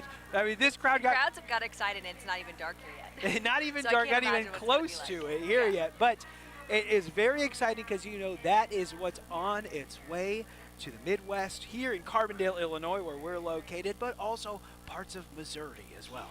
We're already starting to see some of that partial eclipse. So if you have your glasses, want to take a pause and go check that out, it looks really neat. It's already happening so fast. Like they just said before we came back to air, this goes by so quickly. Our 4 minutes is going to go by so fast, but we're looking forward to it. Very much looking forward to it. And I think a lot of people, it was so funny. I mean, this is in 2017, Carbondale also had the total solar eclipse here, so another big event that happened. And talking to some people from Carbondale as well, it was so funny hearing some of them say, I completely forgot what it looked like from 2017. So this is the makeup. If you forgot in 2017 what the eclipse looked like or anything, this is your makeup opportunity to do it, especially you made the trip down to somewhere like Poplar Bluff, Cape Girardeau, or here in Carbondale, Illinois. Right, and we're not going to see another one in this area for a very long time. Even the next one, with the next total solar eclipse, is about 21 years away. It's not going to impact Missouri or Illinois. So this is our shot. Try to see it today if you can. Yes, and so some folks in Columbia are going to get the chance to see a partial eclipse, right? It'll still be pretty neat, and that's where ABC 17's Jasmine Halliburton, located in Cosmo Bethel Park in South Columbia right now. And Jasmine, the kids got off school today in Columbia. Folks, I'm sure are out and about in different places. How's it looking where you're at? Yeah, Lucas, right now, Columbia is already in partial eclipse, so already seeing people look up with their glasses just to see a little bit of the moon in front of the sun. But I know what I have right here is Terabyte, the little terrifying robot dog that we have right with Alex, who I spoke with earlier. Alex, please tell me about Terabyte and how this came to be here. So Terabyte is a robot dog. We got Terabyte and his twin sister Bolt about 2 years ago for the CASA program, and we use them at outreach events. Kids can program them and they can watch them move. All right, let's see Terabyte do a little bit of tricks. Go ahead, make him do a flip. Whoa, look at that. Definitely not scary at all. All right, back to you guys. Let's stand up. Okay. Now, Mid-Missouri, if you were looking at that spot on the left of your screen, right there, this live look, this is actually from our ABC 17 News parking lot. So there is partial eclipse right now in Columbia. This is what we are seeing in our parking lot, as I said. So you might take your eclipse glasses and step outside and see what you can see right now. We're still about 45 minutes away from totality, but yeah, it's beginning here, so very exciting stuff. And we will have more exciting stuff and eclipse coverage coming up after the break. At Ennis Appliance Center, you'll find top quality brands from Whirlpool, Maytag, KitchenAid, and more. Expect nothing less than expert advice and exceptional service for the life of your appliances. With professional delivery and installation, plus service for all appliances and brands. Right now, get rebates up to $3,000 on KitchenAid appliances. Shop online, pick up locally at EnnisApplianceCenter.com. Did you call and tell her mother that she had a stripper pole in her room? Hot Bench. Weekdays at 3 on ABC 17. Enter our Play to Win sweepstakes. We're giving away great prizes all year long to help you make the most of life in Mid-Missouri. You could win groceries, gas cards, tickets to concerts, area fun, big games, and more. Play today at abc17news.com/play. For decades, I've taught you everything I know. How to safely build a fire, and how to control the flames. But I can only teach wildfire prevention. Only you can prevent wildfires.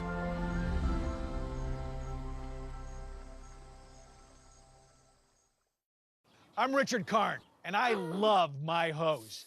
It ain't those old hoses. This is my hose. The new Pocket Hose Copper Bullet, now infused with real copper, so your water is always clean and lead-free. Just turn on the water and watch your hose grow and grow. And when you turn off the water, away it goes. Our new inner tube uses 3 layers of high-strength latex on the inside. Then it's wrapped in a new polymer filament jacket, 3 times stronger than the other hoses. But my favorite part of our new hose build, the oversized, easy-to-grip fittings. Get the super light 25-foot Pocket Hose Copper Bullet today for only $29.99. But wait, call now and get our copper spray nozzle with our exclusive thumb drive free. This is an exclusive release of our newest Pocket Hose. Order now. Call 1-800-960-2081. That's 1-800-960-2081. Or visit copperbullet.hose.com. Order now. This is how you take the field. This is how you make Saturday special. And this is how you leave your mark. This is how we go all out and show how the game is played. SEC on ESPN and ABC. This is how it's done.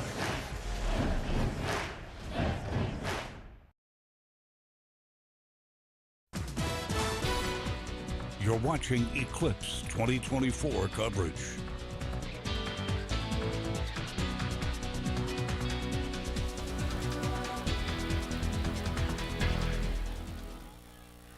Welcome back to our Eclipse 2024 coverage live here from Carbondale, Illinois.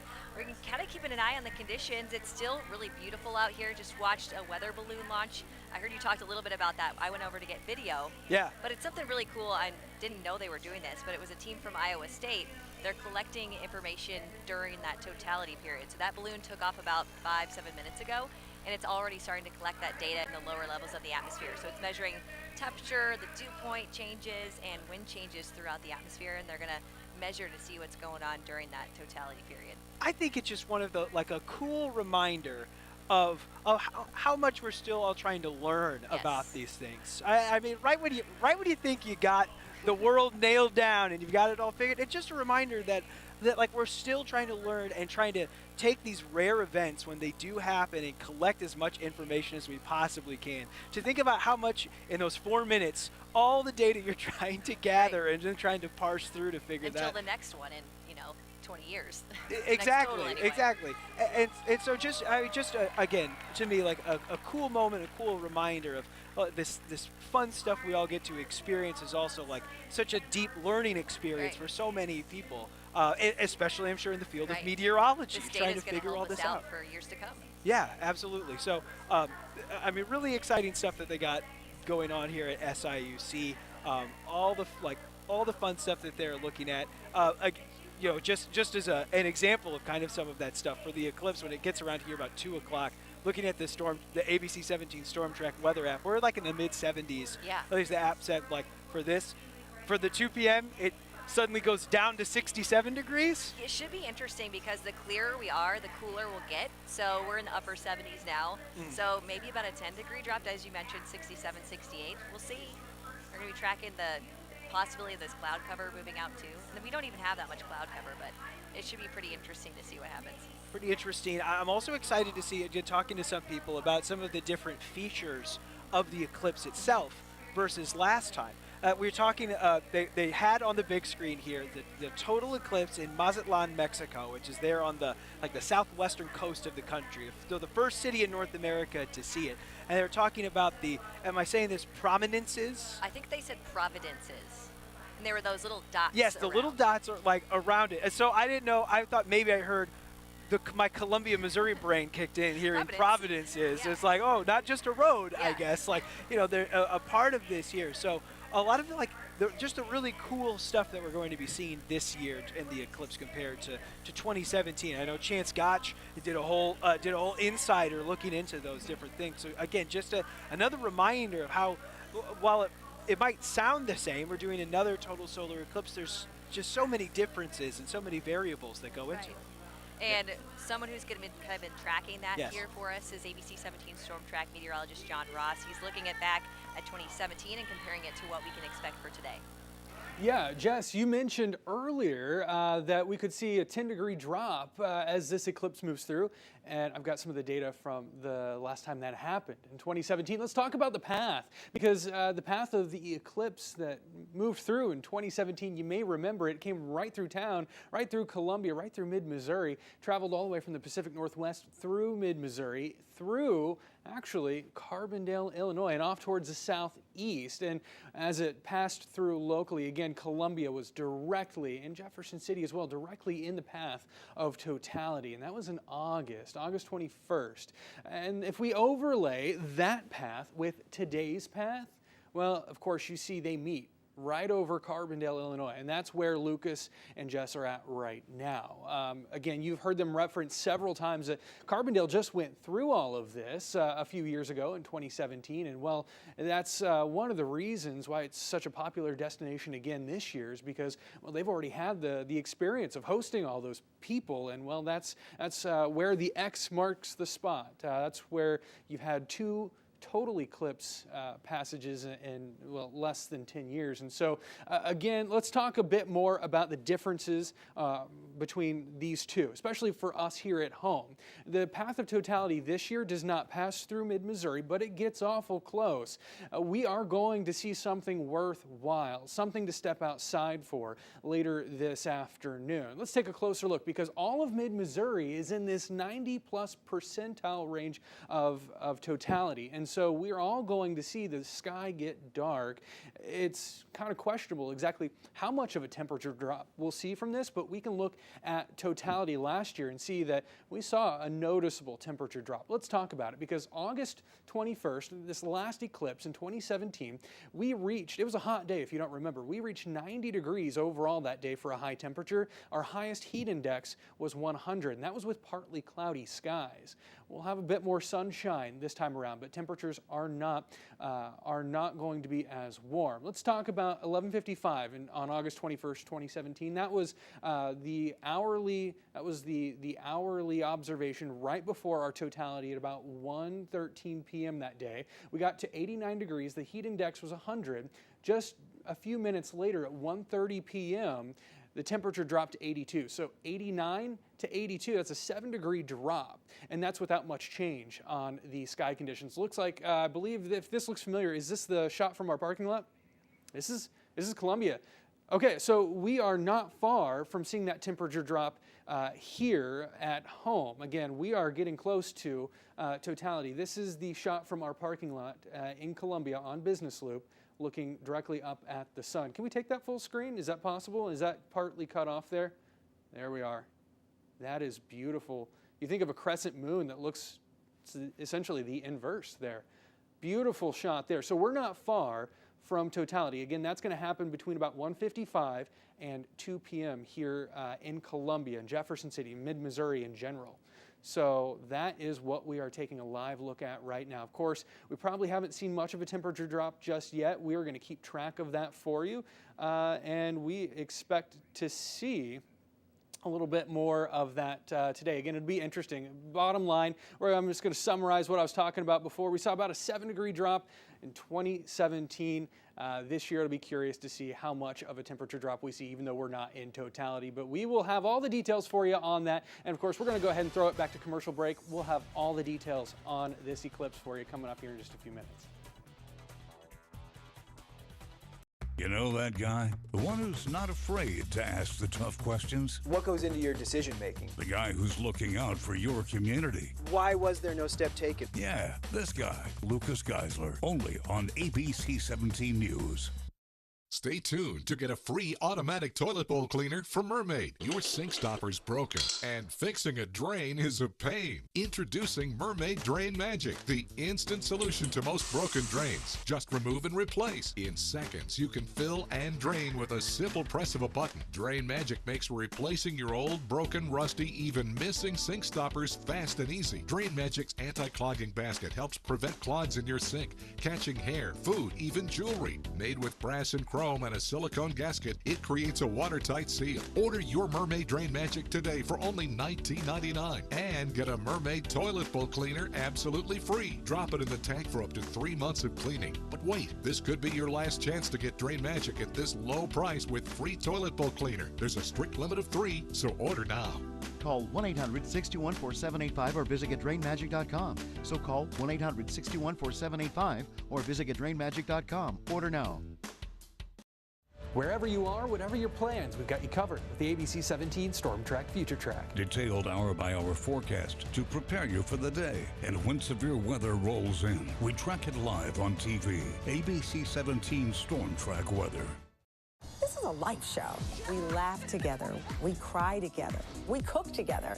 And in life, everything happens. And on this show, we talk about everything. Make Tamron Hall a golden hour of your day. Weekdays at 11 on ABC 17 KMIZ. All the nonsense. I'm right. You may be right, but you're not smart. Meets no nonsense. Fibber, fibber. You know that I'm not buying what you're saying to me, but I'm going to let you dig your hole. Justice, Judge Judy style. I always have the last word. Judge Judy, weekdays at 4 on ABC 17 KMIZ. I'm ABC 17's Lucas Geisler. Hunger continues to hurt the most vulnerable in our community, but you can help. Meals on Wheels of Columbia is holding its annual fundraiser, Big Wheels, to raise money to provide hot meals to seniors and people with disabilities. Order box lunches now for delivery to your home or office during the week of April 22nd. They're great for a meeting or get-together.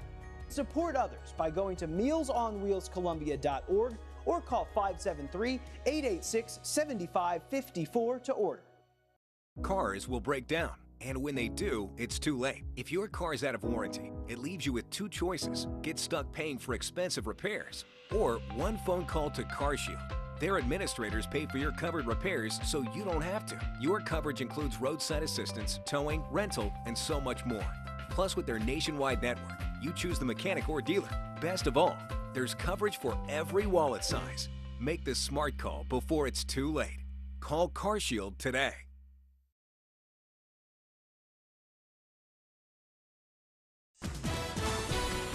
From mid-Missouri to Poplar Bluff and Carbondale, Illinois, you're watching the ABC 17 News Special Eclipse 2024.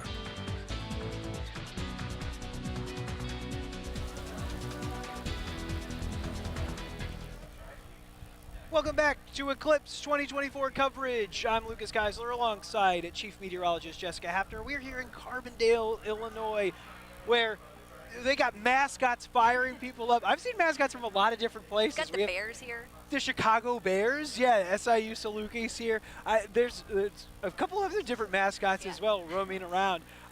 Getting this crowd fired up for the total eclipse that is set to happen here in just about 30 minutes now. It's starting to get that kind of hazy look. Hard to describe if you haven't seen it yet. Go outside. Oh, that's a good point. I had not put that together. Dark. It's not dark, but you know what I mean. It's kind of like a filter on the sun. Yes. Which is exactly what the moon is The doing. breeze is what I'm starting to feel, like Yes. just like a tiny bit cooler Yes, all feels of a sudden. nice, here. honestly. It does feel very nice, but is, I guess, what you're saying indicative that like this eclipse is on. This part, like this eclipse is happening right now.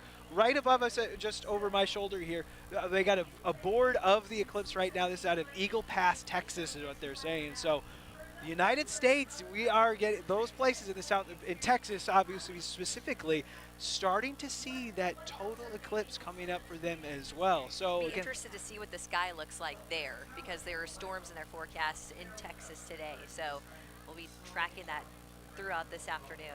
Thankfully, it's been really nice for us here. yes, thankfully here in Missouri and southern Illinois, we have been treated to some beautiful weather to see this marvel again, something that the Midwest has gotten now twice in 7 years for both of it. So, and it's not just here in Carbondale, Illinois, where the party is going on. We've got team coverage across Missouri, including in Poplar Bluff, Missouri, the great boot heel of the state, getting to see a lot of this. Matthew Sanders, be proud of the hometown out there, getting to see a big part of this. Of course, ABC 17's Nia Hinson is live in Poplar Bluff, where they're expecting to see a lot of people there in Poplar Bluff. Nia, how are things as we get closer to totality? Yeah, guys, we are getting close. I just put on my glasses about 5 minutes ago, and the moon is about halfway covering that now since we last spoke about an hour ago. Also, within the last 30 minutes, the Chiefs mascot showed up. He was just over my shoulder. It looks like he's since now left, but it was kind of a little bit of a battle between him and the Buffalo Wild Wings mascot. It looked like they were kind of facing off, but there was just kind of a lot of little kids that swarmed over there, so that was great to see. A lot of kids excited. Also, just behind me, there's a lot of food trucks here. Looks like we've got some lemonade trucks. There's some coffee trucks. So there's been a lot of little kids kind of playing with blocks, throwing softballs back and forth to each other, playing some soccer. So the energy is just great out here. And I got to say, I have talked to so many people from out of Missouri. I've talked to people from Maine, from Minnesota, from Alabama, from Miami to Georgia, just a lot of people all over. I am still on the hunt. I was just speaking to a family from Maine, and they told me that there's someone from the UK here. I've been trying to hunt them down, trying to find someone from out of the country, but just, yeah, just great vibes here. We've been here since about 10:45. Things are really starting to pick up now, I think. We're about 20 minutes out. Again, with all these people in this area, I do have to say I have seen police kind of patrolling. They've been riding around on golf carts. They were just behind me a few minutes ago, but it seems like as soon as I get on here, everyone I'm referencing walks away. But yeah, again, we're about 20 minutes out, so people are excited here. I'm excited. So again, just stick with us. We will have more coming up. Reporting live in Poplar Bluff, Nia Hinson, ABC 17 News. Nia, thank you. Now, mid-Missouri, if you're at home and maybe not able to get out to see the eclipse, or if you're just curious about where it's at in its path right now, one tool that anyone can use is NASA Eyes. You're seeing this behind me right here. You just go to eyes.nasa.gov. It'll bring you to this page that you're seeing behind me. Just go ahead and click on this top option here, and it will pull you to the solar system. Now I'm going to click on another tab that I already have the eclipse pulled up, and so this is live right now of the eclipse path. You can see North America right now. Looks like it is starting to head into Texas, and so you can use this tool down here. Bear with me, it can be a little finicky. You can speed it up. So we're going to speed it up a few minutes here if we can. There we go, and you can start to see it move and where it will be at certain times. So let's see, it's getting to about Dallas right now. I'm gonna click pause. So it'll hit Dallas at about 1:42. If we keep going, we'll speed it up a little bit more. It's gonna hit Arkansas around 1:52, and that's right around when it will hit southeast Missouri as well. And then you'll see it just keeps making its way up. It's out of there pretty quickly into Indiana a little after 2, about 2:08. And then we can click live here, and it takes us back. It jumped around a little bit, but it will take us back to what we are looking at right now, where it is again about to enter Texas, or is in Texas it looks like. So I'm hearing now that we are going to pitch it out to our ABC 17 Storm Track meteorologist Chance Gotch, who is here in Columbia. He's on the University of Missouri campus, and we're starting to see some of that eclipse here in Columbia, as you have heard. So you can check it out on your computer to see the path, or you can step outside with your glasses and look at it now. That is the shot from our parking lot. Chance, what do you have out there at the University of Missouri right now? Yeah, Morgan, a lot of people still back here. You can kind of see behind me a crowd. Well, back the other way behind me, there's a line, and we got a lot of people out here. I actually have a student with me, a graduate student from the University of Missouri. You want to tell them who you are and kind of what your title is here? Yeah, my name's Jenna Beloga. I'm a graduate student here studying physics. Awesome, awesome. Now, they've been out here since a little bit before noon, and there's been tons of people and tons of crowds. A lot of people have been asking for sunglasses, and you were telling me they had a few hundred sunglasses that they ran out of. Yeah, we had a few hundred. They all went really quick. People are just really excited to be here. We had, I think, a lot more people than we must have been expecting. So that's really great to see so many people excited about physics and astronomy. Yeah, awesome. And like you said, what do you guys have going on behind me? I see you guys have a couple models up, and I see you guys even have a couple of telescopes up. What do you guys got going on? So we have the telescopes open for viewing the eclipse through that, especially for people who don't have the glasses, because you can get a really good view through the telescope. And then we also have all the models, so we've been explaining to kids like how the eclipses work and how that happens and why we're here. So yeah. Awesome. Yeah, definitely a cool event. Make your way out here right now. Like I said, if I could show you later on how many people are actually behind me. There's a line wrapped around the block here just to go ahead and see one of these telescopes. But a lot going on and a lot of people out here enjoying it. And like you said, we're getting a lot closer to that totality, and the sky cover couldn't be any better. That's right, mostly clear skies here in mid-Missouri. Now reporting live at the University of Missouri Lowry Mall, I'm ABC 17 Storm Track meteorologist Chance Gotch. Thanks, Chance. Mid-Missouri, stay with us. We'll have more as we move closer to totality coming up after the break.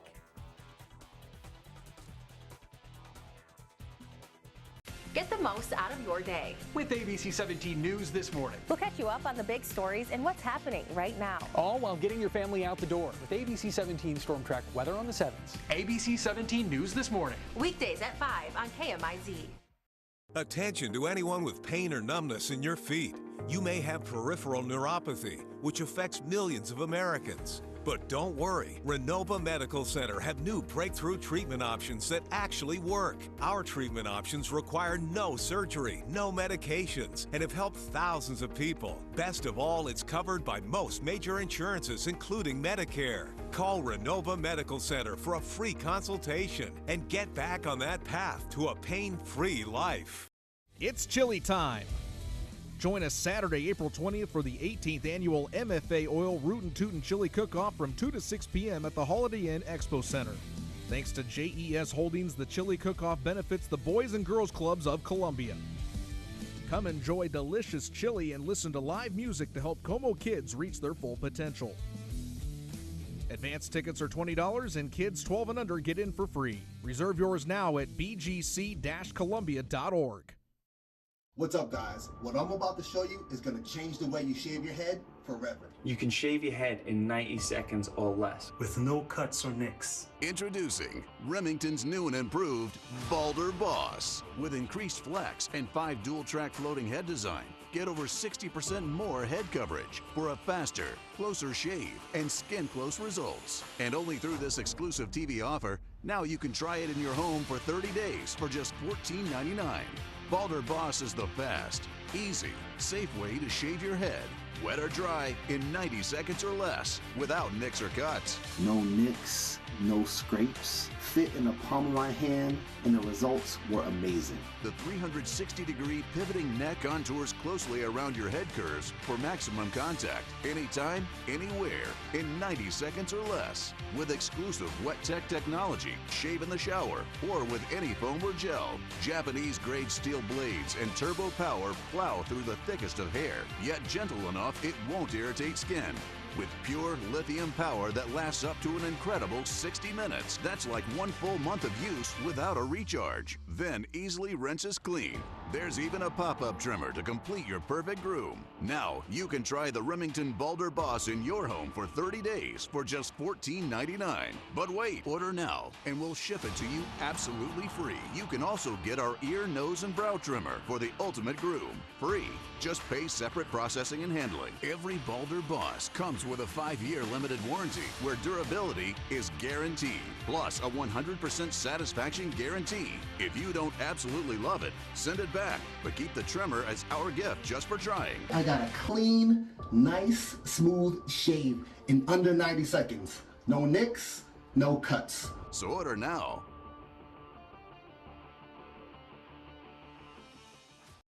Before severe weather can strike, the ABC 17 Storm Track weather team is there. You're going to want to stay sheltered in place, alerting you on TV, online, and on the go. So no matter where you are, you'll have advance warning to keep your family safe. The ABC 17 Storm Track weather team has you covered.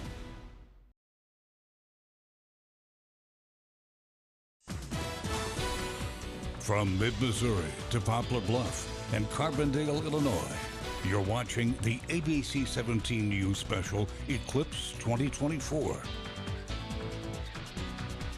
Welcome back, Mid-Missouri, to our Eclipse 2024 special. Now, if you've been with us the last few minutes, you know that we are starting to see some of that eclipse here in Mid-Missouri. Here is a live look right now from our parking lot. And also live in our parking lot here on Business Loop in Columbia is ABC 17 Storm Track meteorologist John Ross to talk a little bit more about what we can see out there and what's going on. John? Yeah, hello again, Morgan. You join me outside now. If you heard Jess earlier talk about that hazy look to the sky, it almost looks like we've got a layer of dirt in the air, and that's filtering the sun. If you're in Columbia and probably Jefferson City and elsewhere here in mid-Missouri, that's what it looks like outside right now. So leave us on the TV, but go check that out. Also, real quick before you do that, let's talk about what we have going on here in the parking lot here at ABC 17 News. We've got our camera with a solar filter over it, and that's what's providing you the live feed of the sun. And I don't know if we have that queued up right now, but if we don't, throw that up real quick. I want to show viewers We're seeing them both. All right. Okay, so you see that. This is how we're getting that view. We're not just pointing our camera at the sun. We don't want to burn up the filter, or we don't want to burn up the sensor. So let's talk here to our chief engineer, Eric Jones, on what's going on here, how we're getting this shot. Explain what's going on here, Eric. So when we ordered some sunglasses for online, they came with filters for your phone, so you could just hold it up over the phone. Yeah. Decided to last minute to cut one out and put it over top of a camera, and we filtered it with some duct tape or some gaff tape that it works. Isolates the rest of the light, so that we're able to get at least a shot locally. That's awesome. Okay, so we've got that going on here. Could you? I'm going to spring this on you last minute. Is this something that folks can do with their camera on their phone? Can they shine that at the sun, or do we risk that risk of damaging the sensor in their phone? You could use the lens on the sunglasses, or if you got one that came with your pack, you want to use that. You can't just point your phone directly at it. In our area, if you're in totality, once it's in totality, you would be able to, but it's still not worth risking it. So. And you pointed out something I think is important to remember there. You want to make sure you limit the light from around underneath that lens from coming in and disrupting the image. Isolate it as much as you can so you get a nice clean picture. Yeah, perfect. All right, so get this as close as you can. We've also got some folks out here getting ready to watch the eclipse. I'm sorry, I'm getting instructions here. What was that again? Go ahead. Okay. All right. We've got folks out here looking through their eclipse glasses. We are getting closer to totality. In fact, I'm going to take a look right now. I'm just going to estimate. I'm not sure what percentage we're at, but it looks like we're about 70-80%. We're getting really close. What time is it? It's 1:43. I believe we get close to 95% coverage by around 2 o'clock. So you've got maybe 10 minutes or so to get out and get a view for yourself. And if you don't feel like doing that, of course, we're going to have you covered with both our shot here in Columbia. We've also got some feeds from around town, and of course in Carbondale, where Chief Meteorologist Jessica Hafner is with Lucas here this afternoon, and that's actually where they're going to see totality. So a quick reminder, we don't have totality here. We're about 95% coverage. You're going to see an impact. It's not going to be negligible. You're going to see something worth stepping outside for. But again, we are going to have a look at totality coming up later here in the next probably hour or so. So I'm going to go ahead and toss this back to Morgan Burish on the desk. Morgan, I'll get this back to you. Yeah, thanks, John. And a big thank you to Eric Jones, who we just heard from, our chief engineer. He does a lot of things behind the scenes. He got us all our glasses today, got the technology set up. Couldn't do these types of specials without him. So lots of fun stuff here in Columbia and then also in Jefferson City. We're going to go out to our ABC 17's Gabrielle Tyner joining us live in JC right now. Gabrielle, how's it going out there? Yeah, Morgan, it's going great. I'm here with Representative Brian Seitz, who is also the chairman of the Tourism Committee. Now, tell me, what have you guys been doing all year in preparation for today's solar phenomenon? Sure, this is an outstanding event. In the Tourism Committee, we actually passed bills last year encouraging people to come to Missouri, people that live here actually inviting their relatives and friends from other states. This is quite an event and a boon to the economy as well. We love it. That's great. So I know this was a big event in 2017. Are you expecting some more people this year? Yeah, I think with the advances in social media, more people know about the event. We've promoted it from the House of Representatives. I think we're going to have hundreds of thousands of people, and they're here right now to watch the eclipse. It's a holiday for us. I agree, and definitely, especially even though we might not be in the line of totality, we are getting great coverage. Me and Brian, we keep putting on our glasses and taking a peek up at the sun, and so we are getting close. So tell me, we're feeling the temperature drop out here. We're seeing some shadows going on. And now tell me about this year's eclipse and what you experienced in 2017. Yeah, I think in comparison, this will be a closer to in totality eclipse. In 2017, I know I was at home in Branson, Missouri, and the birds stopped chirping, the temperature went down a little bit, and my dog started howling. So it was quite something. But I enjoy being here at the Capitol with friends and just enjoying the day. We have people sitting on the grass. It's a holiday for the folks in the state of Missouri. I agree, and we couldn't have asked for better weather. No, it's perfect. It's probably about 72 degrees. I think it's dropping as we speak, but yeah, it's a great thing. What a fun time just inviting everyone to the state of Missouri to enjoy what we have, and it didn't cost the taxpayers a single dime. There we go. We love to hear that, don't we now? We do. But as you can see there, it's been getting full up here on the steps. It's been just within like maybe the past 45 minutes. It's been really starting to fill up out here. It's starting to get a little shady, a little cooler out here. So what are we thinking for the next eclipse? Well, that's 20 years. I'll be 82 years old. I might let you handle that one. But yeah, that'll be a great time too. It's wonderful. It's wonderful for the state. And I can see local employers and so forth, and probably all across the state, letting their employees have just a few minutes off to check it out. This is, for some, a once-in-a-lifetime thing. Totally. I could not agree more. Well, thank you so much, Mr. Seitz. I appreciate talking with you guys. Thank you very much. And I'm going to send it back to the studio to talk with Morgan. But for now, live in Jefferson City, Gabrielle Tyner, ABC 17 News. Thank you, Gabrielle. We're able to see a few more people on those Capitol steps behind you. And like she mentioned, we are not in the line of totality here in mid-Missouri, but we do have crews who are. They are in Carbondale, Illinois, ABC 17 News anchor Lucas Geisler and ABC 17 Storm Track Chief Meteorologist Jessica Hafner in Carbondale, Illinois, about to hit totality. Guys, how exciting is it right now?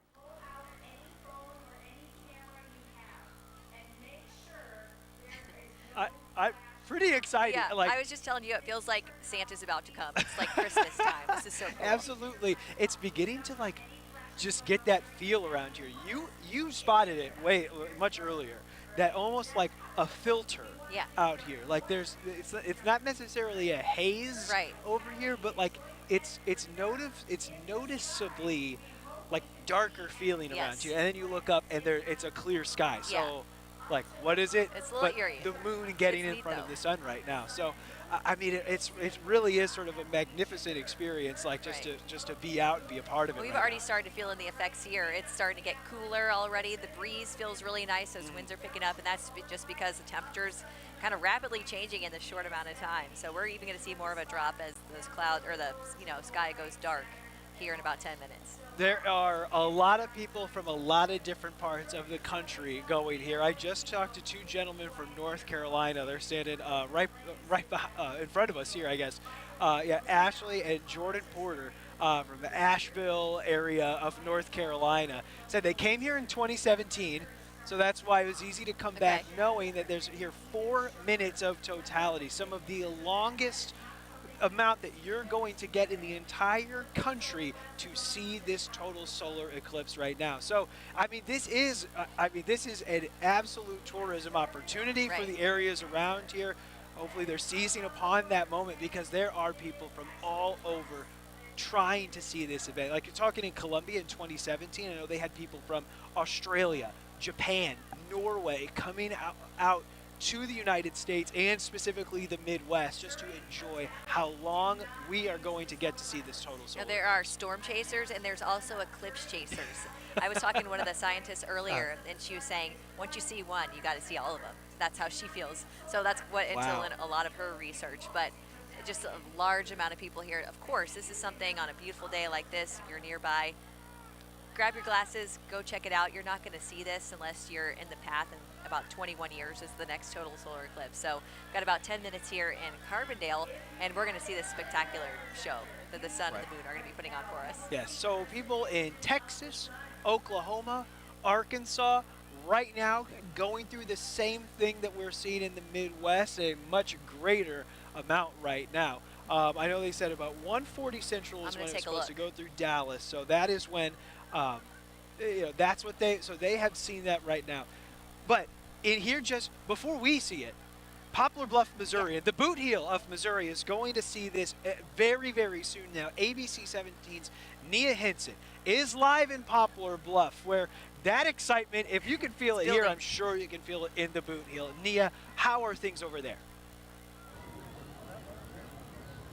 Yeah, guys, we are 6 minutes out. Lots of excited people kind of starting to pile in. They were all kind of over by the food trucks, and they've all started making their way into that football field. I just put on my glasses. Make sure if you are looking, have a pair of glasses on hand. I did just look. It looks like that moon is almost completely covering it now, so we are getting extremely close. Like I said, a lot of people starting to pile in. You can hear a lot of excitement. People have their telescopes set up. People got their cameras out. So there's a lot of excitement here. Again, about 6 minutes out from full totality. But for now, reporting live in Poplar Bluff, Nia Henson, ABC 17 News. Thank you, Nia. Very exciting, just a few minutes away. I just took a step outside for myself to go see it, had my glasses on as well, and you can really feel it. You can feel the breeze coming through that we have mentioned.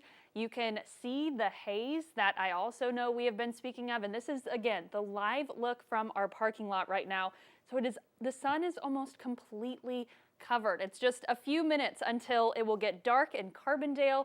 I know Poplar Bluff will see it first as well. We are going to go back out to our crews there, but mid-Missouri, if you're inside, you might grab your glasses and just take a peek outside. Just feel that difference right now. Like I said, one step outside and you can feel it. So we are going to go back out right now to our crew in Carbondale, ABC 17's Lucas Geisler and Jessica Hafner. I know that the lights are going to go out in that stadium here pretty soon. Guys, what's it looking like right now?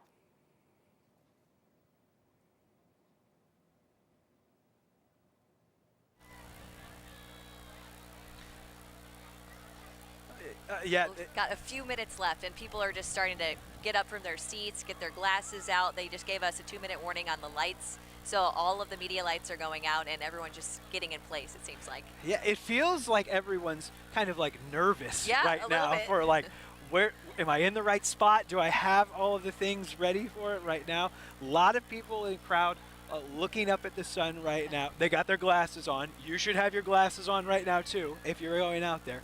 But a lot of people are getting ready for this. And I will just say this: if you're out there about to watch this, unless you've got really good camera and telescopic equipment to photograph it, don't worry about it. Yeah. Enjoy the moment. Take it all in. Look around you. Really, really just kind of enjoy what you're doing in that moment right there. And again, unless you've got really, really good equipment to take a picture of it. It's going to be a once-in-a-lifetime event for a lot of us, so just soak it in. There's going to be a live streams too. You can go back and take a look at things. If anything, I would tell you to get some video of the little shadows on the ground that we were like little crescents. I got some video in 2017 of that. Really neat. And then just like your surroundings, not necessarily pointed up at the sun, but the sunset and the sounds, just the sights and the sounds around you. Yes. They gave us the 5-minute warning here in Carbondale as they get ready for totality. Poplar Bluff should be going through it right now. I'm not sure if somebody could give me an update what it's looking like in Poplar Bluff. If we need to go over there, just yell at me to stop talking, and we'll go right out to Poplar we want to see Bluff. That. And the Boot Heel. All right. Okay. We'll keep talking here until they're ready to go. I think I saw it was at around 157 or so for Poplar Bluff. So a couple more minutes. Okay, and I'm sure the anticipation there is building even more than here. But we're starting to feel. Seems like the winds have died down a little bit. A little bit, but it's cooler.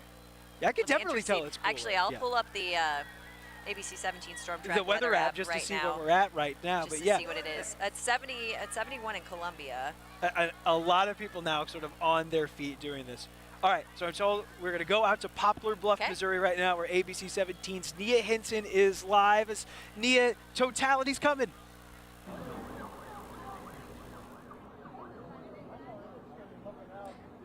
All right, we are about 1 minute out, guys. I'm hearing lots of oohs and ahs. I'm sure you can tell just from me being on camera just the last 3 minutes that we spoke, it's starting to get dark. I mean, just take a look at what we're seeing out here. Lots of excited people. People starting to put their glasses on. You've got people taking pictures.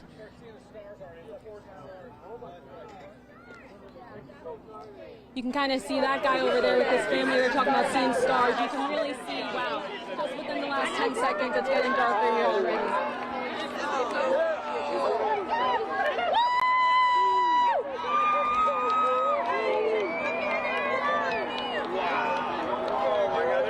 Lots of oohs and ahs.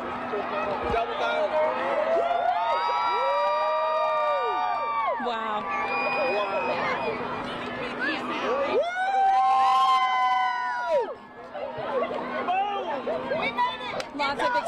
little kids. I'm sure this is some of their first times ever seeing this. This is great.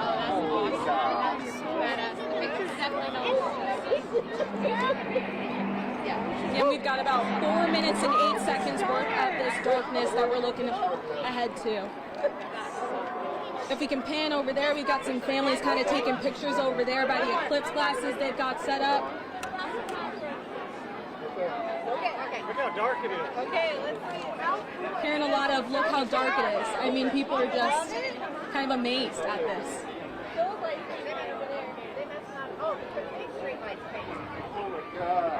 Got a lot of people taking their phones out, taking pictures, just capturing this moment.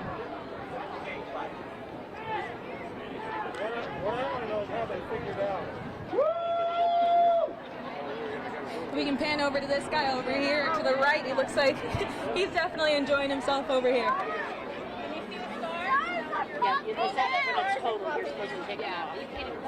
Just heard a little boy. He's pretty excited. He said he sees the stars popping out. Definitely, there's a lot of excitement around here. Yeah, you can't see it. It's your glasses anymore. I think the coolest part was just how quickly it happened. I mean, 1 minute it was 155, 156 hits, and it was just complete darkness. We're also using the girls' Wow, wow, wow. Wow, wow, wow. Look at that. Look at the spot at the very bottom of the diamond. You see it at the very bottom, very bottom. Do you see the red light on the bottom? There's a red light. All right, well, things are looking great here. People are very excited. I think now we are going to send things out to ABC 17 news anchor Lucas Geisler, who is with the ABC 17 chief meteorologist Jessica Hafner. Guys, how are things looking over there?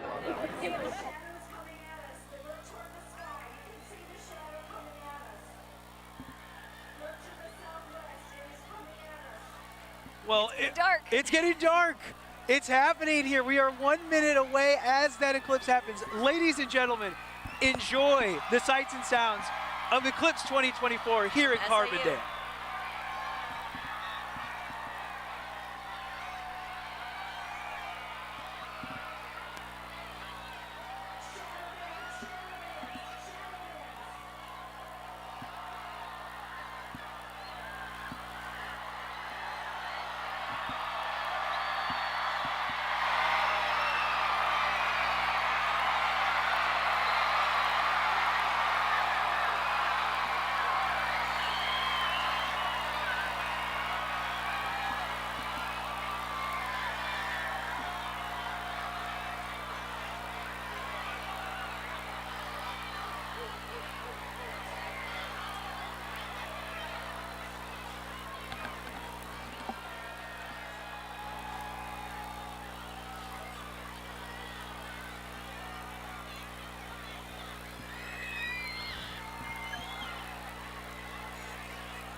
And that sun is coming back. Hope you enjoyed that 4 minutes of totality that we just had throughout Carbondale, Illinois. That was so fast. It's coming back so quickly. It is coming back very, very quickly there. That diamond ring they were just talking about when the moon leaves from the front of the sun. I mean, that was an incredible experience. I really taking in how long that lasted as well. That was like a lot of time for everyone to kind of take it in too.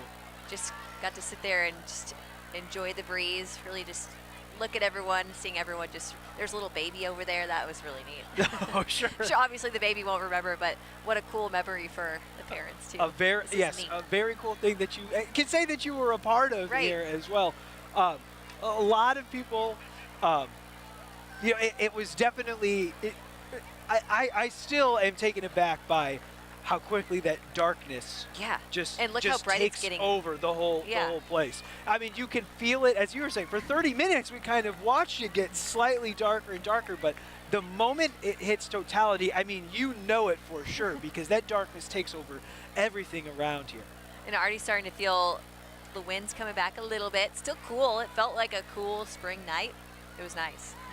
Yeah, right. Yeah, now just a nice spring day to be out here. I did see, I've been following along with our other crews. There was at least a 3-degree drop in Columbia, probably a little bit more. I'll have to check in with them. But I'm going to be checking in on our temperature drop here just to kind of see how our weather changed. But I imagine things will start getting warmer now that the sun's coming back out. But it seems like everyone is, some people are clearing out, but a lot of people just hanging out, waiting for the sun to come back. As the enjoying sun comes, the beautiful day. Yeah, right. A lot of people I saw, many different couples getting their, you know, Eclipse selfies in together. You bring up couples. I wonder if there were any engagements during that. That would be kind of neat. I was kind of keeping my eyes peeled at some of the couples around here. Like, this would be a pretty good time, especially around what they call it, the diamond ring, when it leaves. What a moment that would be. I mean, look. I'm sure there's somebody along the path. If you like that idea, hang on to that for 20 years maybe, and then you can bust out that move in the future.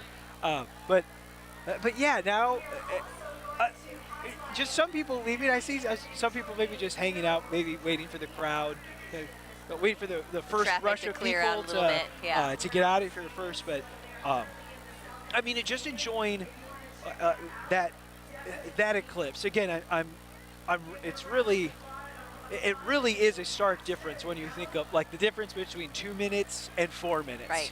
Thinking back to 2017, and while it was, you know, it was cool, it was excellent to be there, it really was done kind of fast. Well, it's kind of nice to have the longer one. If you've never experienced something like this, it's not here and gone. You're kind of waiting to see everything that happens. I feel like the last one, obviously, we didn't really know what to expect. Right. And now if this is your second one, you're kind of waiting for the temperature drop, the skies to clear out, things to get darker, so you have a little more time to enjoy it when you have the 4 minutes.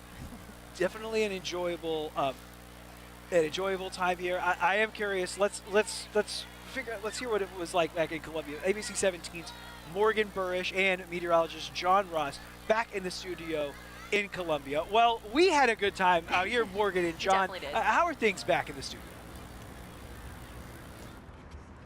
Yeah, Jess, Lucas, we aren't in the studio. As you can see, we have come outside. We've got lots of our coworkers out in the parking lot experiencing the part of the eclipse that we could see here in Columbia.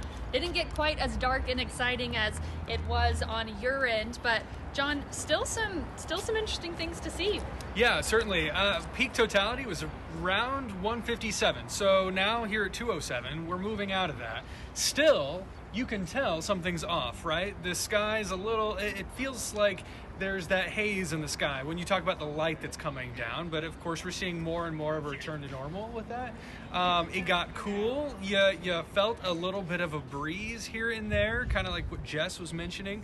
That's, you know, it's been certainly interesting to say the least. And of course we've got our glasses. We were looking at it and it was about 95% if you were to estimate. Yeah, I'll put my glasses on right now. So when I first came out here about, I'd say 10 minutes ago, there was just a little sliver. And now if you can see our live feed at all, you're starting to see more of the sun. You are starting to see the moon move out of the area, but it's still an interesting shape. It's still fun to put on your glasses and look at, even though it's not dark or anything crazy out here right now. John, what are you seeing? Yeah, same thing. It looks very much kind of like it did moving in. I was out here about 20-30 minutes ago, and you see that moon moving in almost to totality, and you saw that tiny sliver of the sun left, and now it's, of course, the sliver of the sun's getting bigger and bigger, and we're going to start to see things go back to normal. One thing I've noticed is that traffic out here, we're right on the business loop, and it's not a main thoroughfare necessarily like the interstate, but of course you hear traffic all the time. And I'm already hearing traffic pick back up. That's one of the things that we've been talking about, is how traffic is going to be more and more of an issue. Of course, maybe not so much here, but for folks back there where Jess and Lucas are. Yeah, if you're traveling, I spoke with MoDOT last week. If you're traveling, they're asking you to stay put this afternoon if that's possible, just because they're expecting roads to get really busy. And even here in mid-Missouri, I was told I-70, Highway 63 could experience some congestion as people are trying to make it back to where they came from after this eclipse. So just something to be aware of. And now, John, we aren't the only ones here in Columbia looking at this, experiencing this. We're going to go out to ABC 17's Jasmine Halliburton, who is also here in town. Jasmine, how's it going in your neck of the woods? All right, guys, I am with Jonah here, and he has this really cool mask that you can see, this welder's mask. Go ahead and put it on and show the people real quick. See, this is what he got on for the eclipse and for this event. Now, Jonah, let me know, is that working? Are you able to see through that? Right, so these glasses are also shaded for welding and cutting with a plasma cutter. And so with combination with the glasses and with the welding hood, it does work pretty well. They say, I was looking online beforehand to see, they said you want a shade like 12 helmet. This is shade 7 helmet, and then these are shade 5 glasses, so it's around the same as a 12, so it works well though. All right, cool. So how is this experience compared to, you said, the last eclipse when you were in middle school? The last eclipse here in, was it 2017, right? So that one was a full one, but this one, it just got pretty dark. You could still see the sun out though, so compared to the last one where it got 100% dark and you could hear all the bugs and everything. You can hear some bugs. You saw the like swans moving around, kind of funny over there. Yeah, for sure. So have you been able to do any of the really cool events that they had over there, like the rockets or even like this kind of scary robot dog? Yeah, I saw the robot dogs. I know it's ran through the Career Center Casa Club. I do a collaboration with a club on sometimes, and yeah. All right, cool. Did you actually help, put this whole thing together then? I did not, no, but I knew a few people on there, so yeah, it was good seeing them. All right, cool. Well, Jonah, thank you very much. Once again, show the people your really cool mask and the whole thing you got set up here. All right, see, for the next eclipse, this is what you need to do. All right. All right, now going back to Chance at Lauer Mall. Thank you, guys.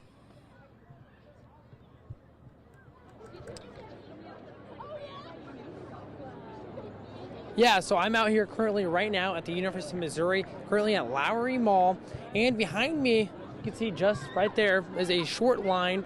That line was wrapped all the way back down from pretty much Memorial Hall back down to Jesse with people. They're all been lining up to see this totality with a viewing safe, that's right, viewing safe telescope.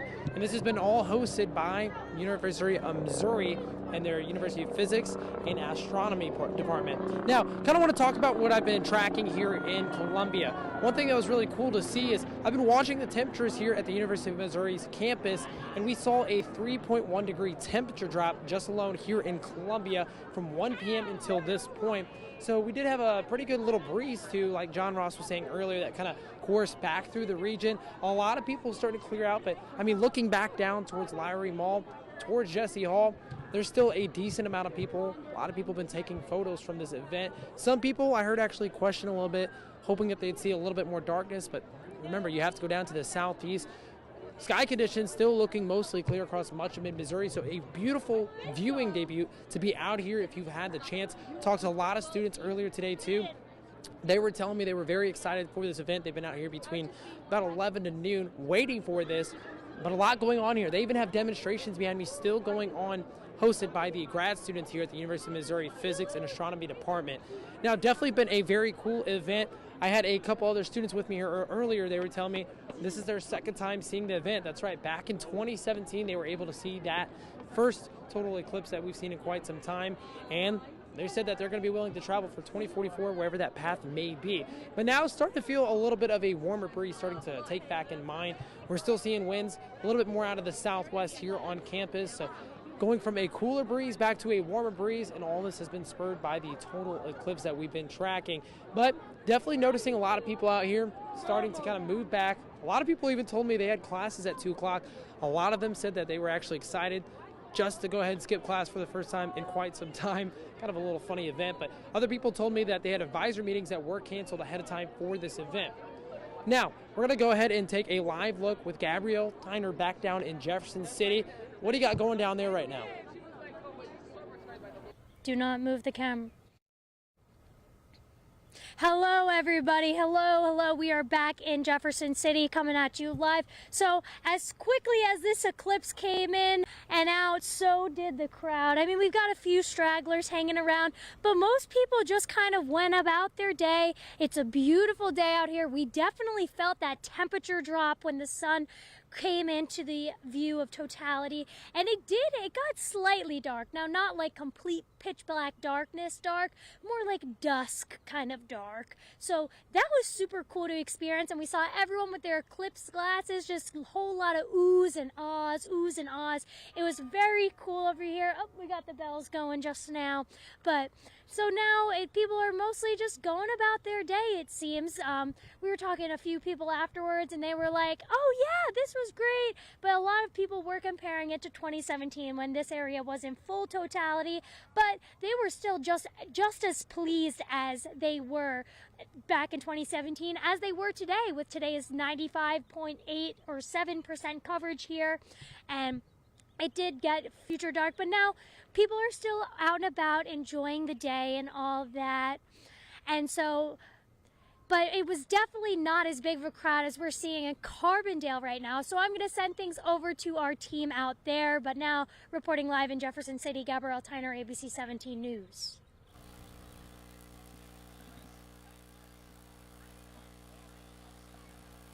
Well, as Gabrielle Tyner, thank you very much for the coverage there. And I mean, what an exciting time, just like sort of around the Midwest for this 4 minutes of totality. Just like as much of a solar eclipse as you are probably ever going to see happen right here in Carbondale, Illinois. It's just something you can say you saw, kind of a bucket list thing Yes. for many of us. I know we won't see another total solar eclipse in the U.S. for the next 21 years.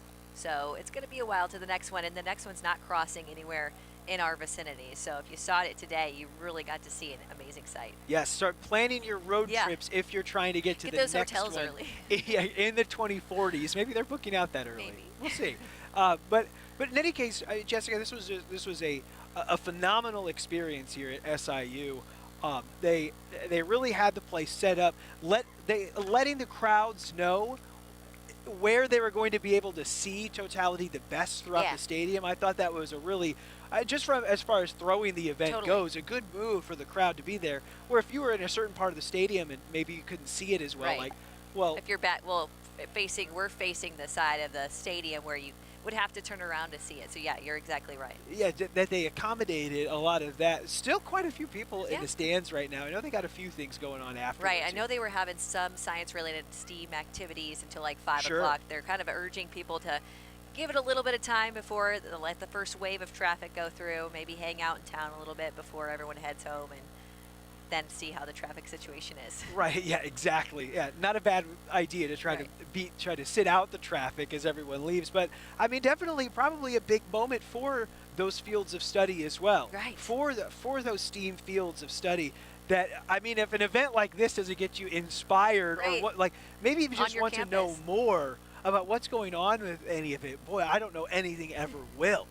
This is, you know, just one of those truly like awe-inspiring moments to be here in the middle of the day, the sun shining, and in a matter of minutes be in near complete darkness. I'm sure there's going to be some little kids that'll go on to be, you know, studying physics, studying astronomy, meteorology, meteorology. Yeah. Yes, it's all intertwine. It's really interesting. I was asking Dr. Drevik about that and how the weather kind of plays into this. Of course, the sun drives a lot of our weather, but exactly how and how they're studying those little changes in the sun just from that 4-minute period is super interesting.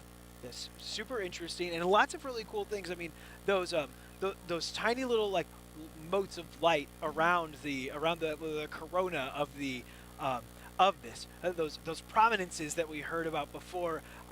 Those almost like beautiful ruby color, almost like red. To me, at least, it looked like it looks almost like a red or purple color there on the outside of it. Just again a really, I mean, just a really like awesome, as that word is meant to be used, awesome moment to take in there for 4 minutes that we had here in Carbondale. And we had completely clear skies. We got super lucky with that. Yes. Especially this time of year. We can, have snow, we can have clouds, rain, all of it pretty much in April. So we got really lucky with a good day. Very lucky. Now the portions of America, the upper, the sort of the further parts of the Midwest and in Indiana and Ohio, now about to go through what we just went through, and then it works its way up into New England, into upstate New York as it passes through there, and then out of the country through Maine, in just about an hour well, they from said, now. I was listening to the stadium analysis, sure. and they said the speed was like 1,500 miles an hour. So it should be exiting Maine by like 2:30ish our time, so in about 10 minutes. It's going to be gone out of Maine up towards New Brunswick, those areas. Right, and just like that, it was gone. I mean, that is an incredible stat that you just mentioned there. How quickly this thing is moving across the country, and as it lingers, for what you get 4 minutes of that time throughout there to just sort of enjoy the scene around here as well. Did you see any of the shadows that they were mentioning? They mentioned it. I didn't personally see that. Not that I maybe wasn't paying as close attention to that. I didn't see them on the white part of the field, but yeah, you're right. One thing I did notice that was different from 2017, I was up on a rooftop with way less people, so you could hear the bugs and the birds. I'm hearing from people in Columbia saying they could hear the birds chirping when the sun was going down in Columbia. Obviously, with this crowd noise, we couldn't really hear it here. But I'd be really interested to see what other people were hearing in Columbia and Jefferson City. A lot of cheers through here. Yeah. You'd think they'd scored a touchdown here on the field whenever it happened. So, speaking of Columbia and being out there in nature too, we have ABC 17's Jasmine Halliburton live at Cosmo Bethel Park in South Columbia. Jasmine, how did folks out there enjoy it? Yeah, guys, I'm still here at Cosmo Bethel Park. A lot of people started to clear out a little bit. They were able to see the eclipse. They had their blankets out. They had their lawn chairs. All the kiddos around had their glasses on, looking up at the sky. It got a little bit darker and a little bit cooler around here, and everyone took notice. And of course, this was done by some Hickman High School students who set everything up. They had a couple of cool robot dogs that they named Bolt and Terabyte. They had, DNA testing of freezer-dried strawberries, which is really cool, and circuit boards that they can show kids as well. So they had a lot of kids around here today, a lot of them over at the playground, a lot of them just still looking up at the sun as the moon was just passing over the sun during this really, really cool eclipse. But at the moment, everyone is starting to pack up and get on with the rest of their day. So this all from here, from Cosmo Bethel Park. Back to you guys.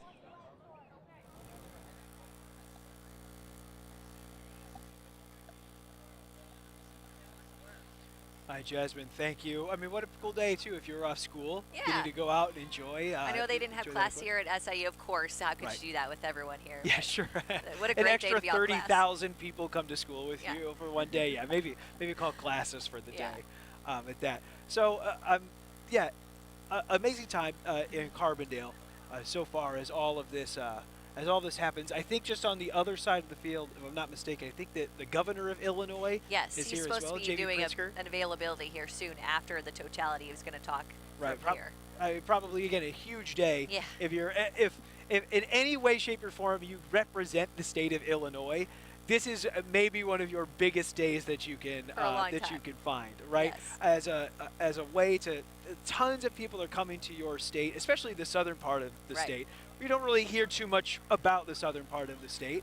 So that all these people are coming here as a way to just sort of present it to the world really is what you're doing with this eclipse. Kind of a mecca for science today, at least. For sure, absolutely. A mecca for science. That's what they should set put around here, like around the campus for that. I did ask, Dr. Brevik did tell me that SIU got a grant from NASA. It's about $2.5 million to study these solar events for the next year and a half or so. So not just today, they're going to continue the research until 2026. So a lot going on here, especially at the university, but just really, really interesting science coming out of today's event. Yeah, I think some of the interesting science, something we all felt, that temperature getting really, really low, just like almost very quickly, gradually, and then suddenly very quickly. At least that's how it felt. It felt nice to me. Right. Yeah. So ABC 17's Storm Trek meteorologist John Ross in studio right now. Have you been looking?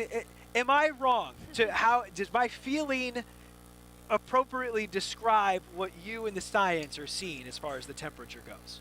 Yeah, you're spot on, Lucas. Of course, it did get cooler. Now, let's start this with a look back at last year really quick, because I'm going to set the stage for what we saw today. Okay, so not last year, during the last eclipse, we were in totality, and there was a 7-degree drop. So this is 2017, we had a 7-degree drop. Now this year, we started before 1:25 p.m. Totality was about, well, I shouldn't say totality, but our max peak eclipse, even though we were in about 95% coverage, today it was at 1:57 p.m. So that's where the sky was the darkest. So at 1:25, we were at 72 degrees at Columbia Regional Airport. Now this is all preliminary data.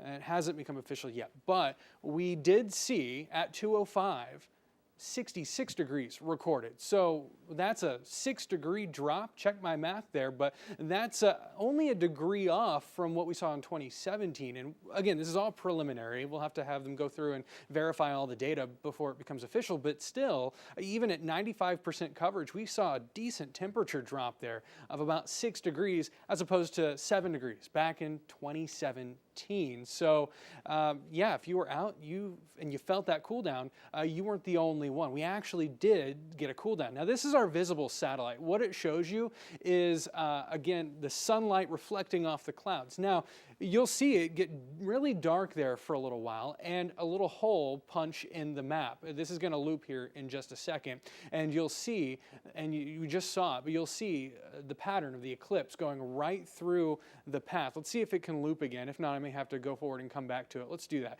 Here it is. There's the actual path of totality minute by minute, and there it is passing right through Cape Girardeau and then into Carbondale right around the 2 o'clock time frame. And of course, with that lack of sunlight, really affected temperatures.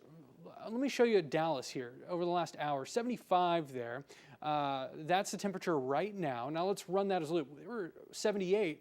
They dropped to 75 there as that passed by. So it wasn't just us here at home. A lot of folks saw a temperature drop. Now this is not going to be exact. This is all satellite derived, but those numbers I just showed you, that 6-degree drop, that's actual measurements from Columbia Regional Airport. So I'll go ahead and toss this back on over. Do we want to toss this to Carbondale? Let's go back live to Carbondale to ABC 17 Storm Track Chief Meteorologist Jessica Hafner and lead anchor Lucas Geisler.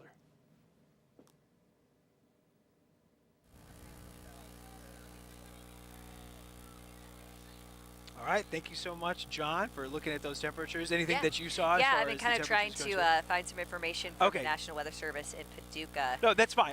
They do have a chart. I'm going to take a look at that. The internet is a little tough slow out right here, now. as you might imagine with the big crowd right now. But no, that's, again, super interesting as we saw them launch 2 weather balloons out here. Iowa State and I guess the University of Hartford. Yeah. There's the other one that they said out here. I don't know if that's Hartford, Connecticut, or maybe there's another Yeah, that would Hartford make the most sense to me. Right, but same here. Super interesting. I'm hoping they'll release some of that data this evening just to see what happened. Those balloons are launched. It's kind of it looked almost similar to the ones the National Weather Service uses on a daily basis. Sure. So they're measuring the wind speed, the wind direction, the dew points, and the temperature, all within it's a kind of small box, probably about that size, that they launched up into the atmosphere about an hour, maybe a little longer than during totality. So we should get some information on how the weather changed within that short time frame. I said earlier when you were going and getting video of the balloon launch, I said I'm looking forward to the Storm Track weather team telling me what the weather balloons gathered and all of that. And once all that data comes in, I'm sure they'll do a great job looking through that. So, yeah, it'd be great if we could like, see it tonight, just to see like something I'm going to do once we're done with this news special here. Try to dig into that this afternoon and see if anything's starting to come in. But I know we'll be able to get the surface observations here soon too. Absolutely. No. One of again, just some of the great things that we've seen. And again, as you said, like it's such a big day for science out here, right? All of the things that you can gather and learn around these events because they are so rare. Right. And to find yourself in a position to be around it, to be able to study it and gather all of that information has got to be such an exciting time for somebody. I mean, I got to think for you, somebody in the field, neat. like an exciting time to be a part of all of that as it happens. Yeah, so the last one I experienced in 2017, I was not in the path of totality, had about 95%. So it was really neat looking, but just to have that complete darkness and just the total weather change and just the silence, that's something I've never experienced before. So definitely a memory I'll keep, and it's something that everyone here will definitely remember and tell the story to, their loved ones that weren't able to check it out, or maybe their kids in the future. Yes. A lot of memories being made here in southern Illinois, probably across the boot heel of Missouri as well, just to our west over the Mississippi River. Lots of people I know at Cape Girardeau, crowds there. Poplar Bluff, big crowds there. And we have ABC 17's Nia Hinson, who's out there right now, learning from lots of different people right now.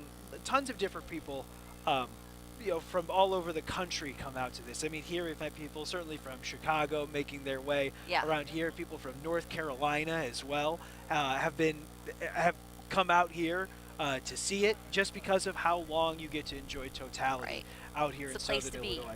I will say, I keep trying to take a look at some of the murals. Like, if you've been watching this for a while, you knew that right behind us here the whole time they've been painting a mural. Yeah, they've taken it now on the other side where they painted it. So I've been trying to get a look at some of the murals as well that they did here. Again, started nearly from scratch that they've been.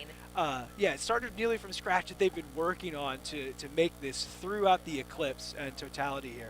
I keep trying to take a look. I see one of them of people. I'm wondering if their that's the one we glasses saw, on. and then the one on the right is the one they did within that 2-hour time frame. That's insane. That's pretty cool. Amazing. Yeah, amazing stuff that they got to do around here in Carbondale and set up around there. I will say. I would say like one of the big differences like between the two, like so between 2017 it was in Jefferson City at the Capitol doing that versus being here is like I would just say that I feel like people kind of got to soak in the moment a little more. And obviously there's an obvious reason that it's longer here, but you could tell that people here, once they got their pictures and done their thing, there was time to just kind of like sit. Somebody over here was just laying on the football field taking it in. I'm like, that's the way to do it. That's a great, I love that. And see, like it was just there's just more time to kind of take it all in and really kind of remember what it looked like. That's what somebody told me earlier, is they're like, I don't even remember in 2017 what it looked like. So I'm trying to get a better memory this time around to do it. And this was such a great opportunity to do that. To really look at something, it is unlike anything you have ever seen before. Yeah, many of us won't see it again for at least a very long time. So I'm glad we were able to experience that. A lot of people still kind of hanging out here today, really got to experience that with the clear skies. Should be interesting to see what the travel situation is going to be like on the way home. For sure. One thing I know, the Illinois Department of Transportation had been pointed out, I-57, that's a big one in Illinois. Yes. So I-57 is a big one that go all the way to Chicago. Yeah, runs north and south through here. So that's going to be one to watch out for. And then the ones that kind of cross between here in Missouri, we need to watch 64. And I-70 in particular as well. I-55 probably maybe a little bit. 255 I have some family as well members that got stuck on the way down towards Totality in Cape Girardeau area. They stopped in Peebly, if you know where that is. So they're like, we're not going any farther. We can check it out from here because the traffic was just so bad. Absolutely. Well, speaking of some of those folks in the boot heel right now, we have ABC 17's Nia Hinson, who is live in Poplar Bluff right now. And Nia, how are folks looking at there?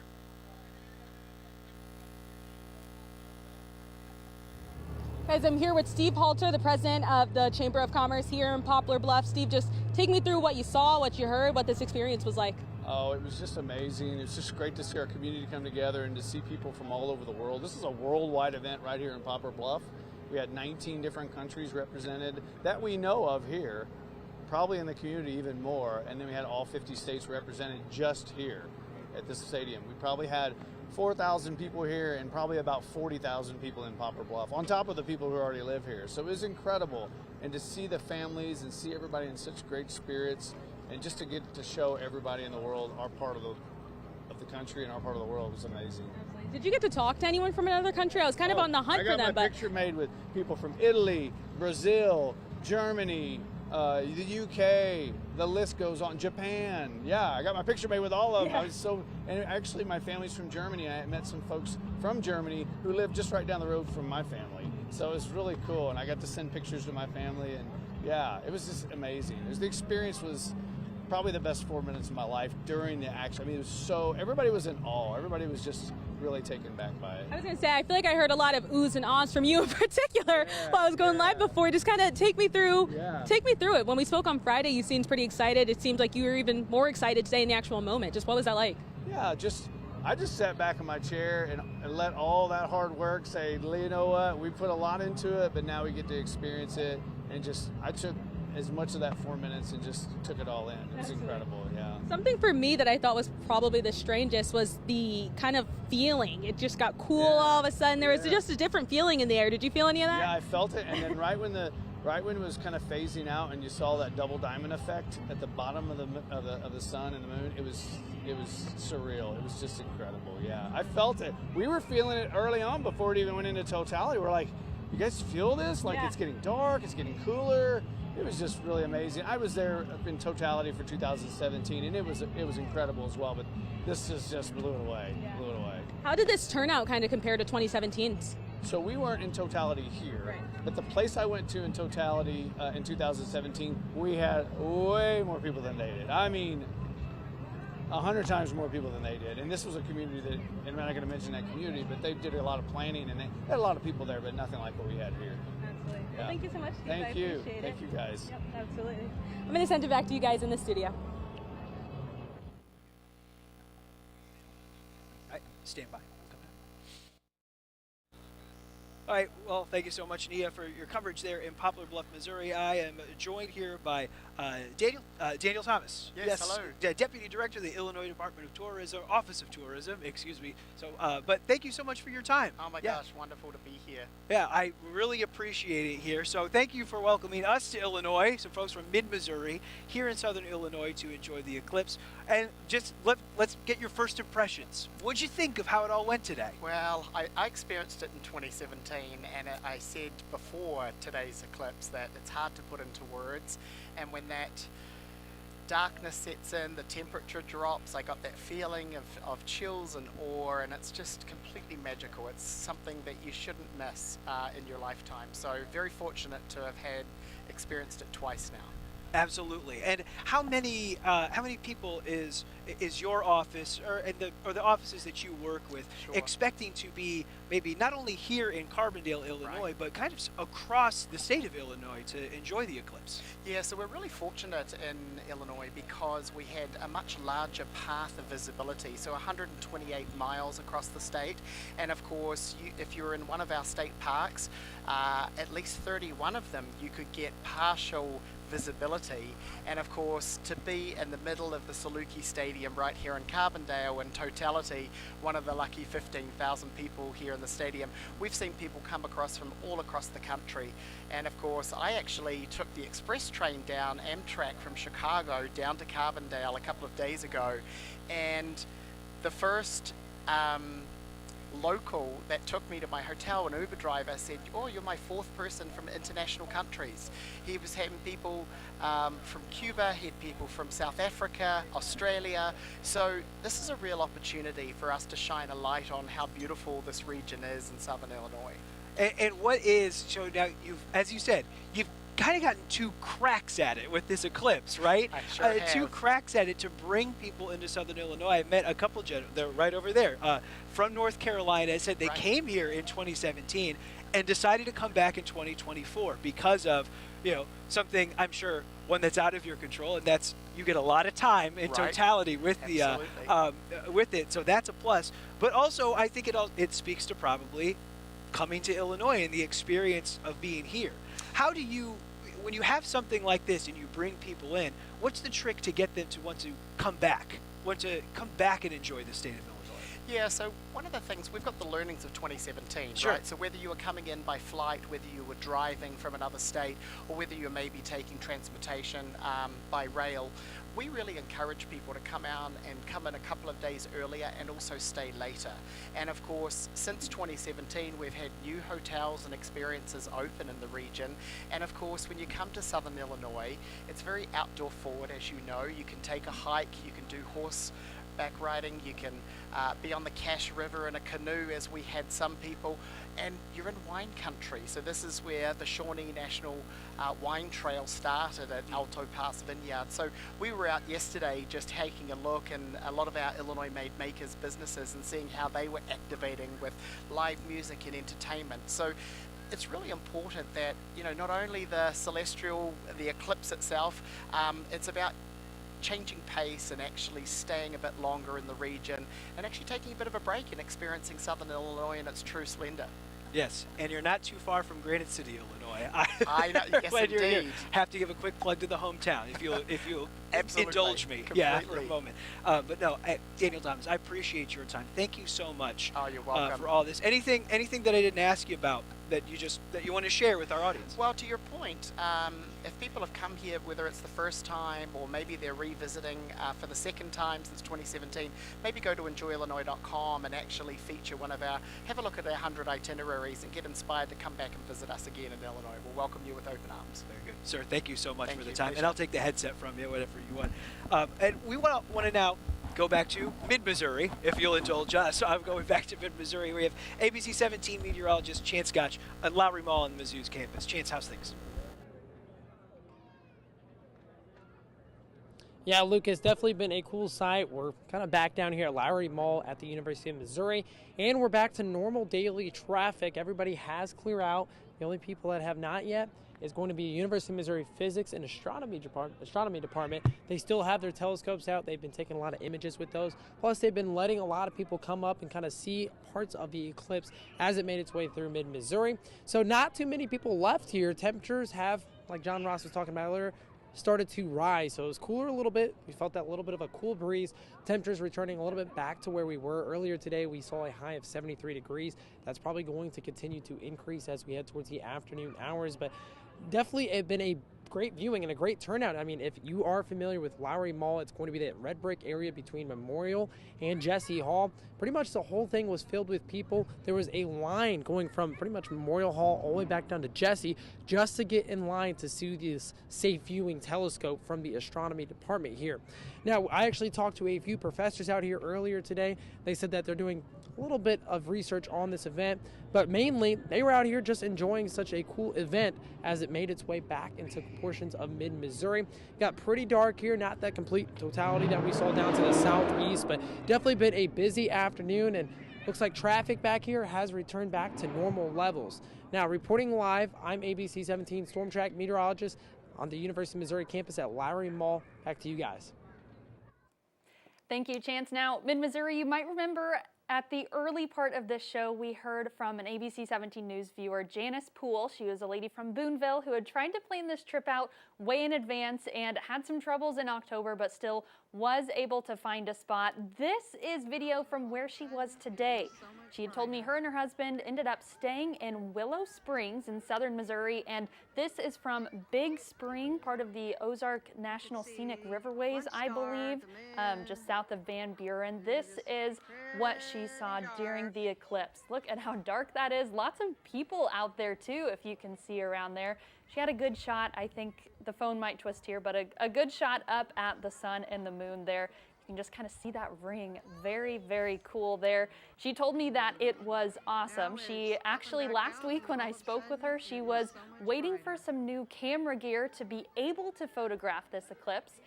She had taken photos back in 2017. She said she's an amateur photographer, and her and her husband were going out there specifically to take some photos. She's been texting me some of her photos. They look amazing. It sounds like she had a great time.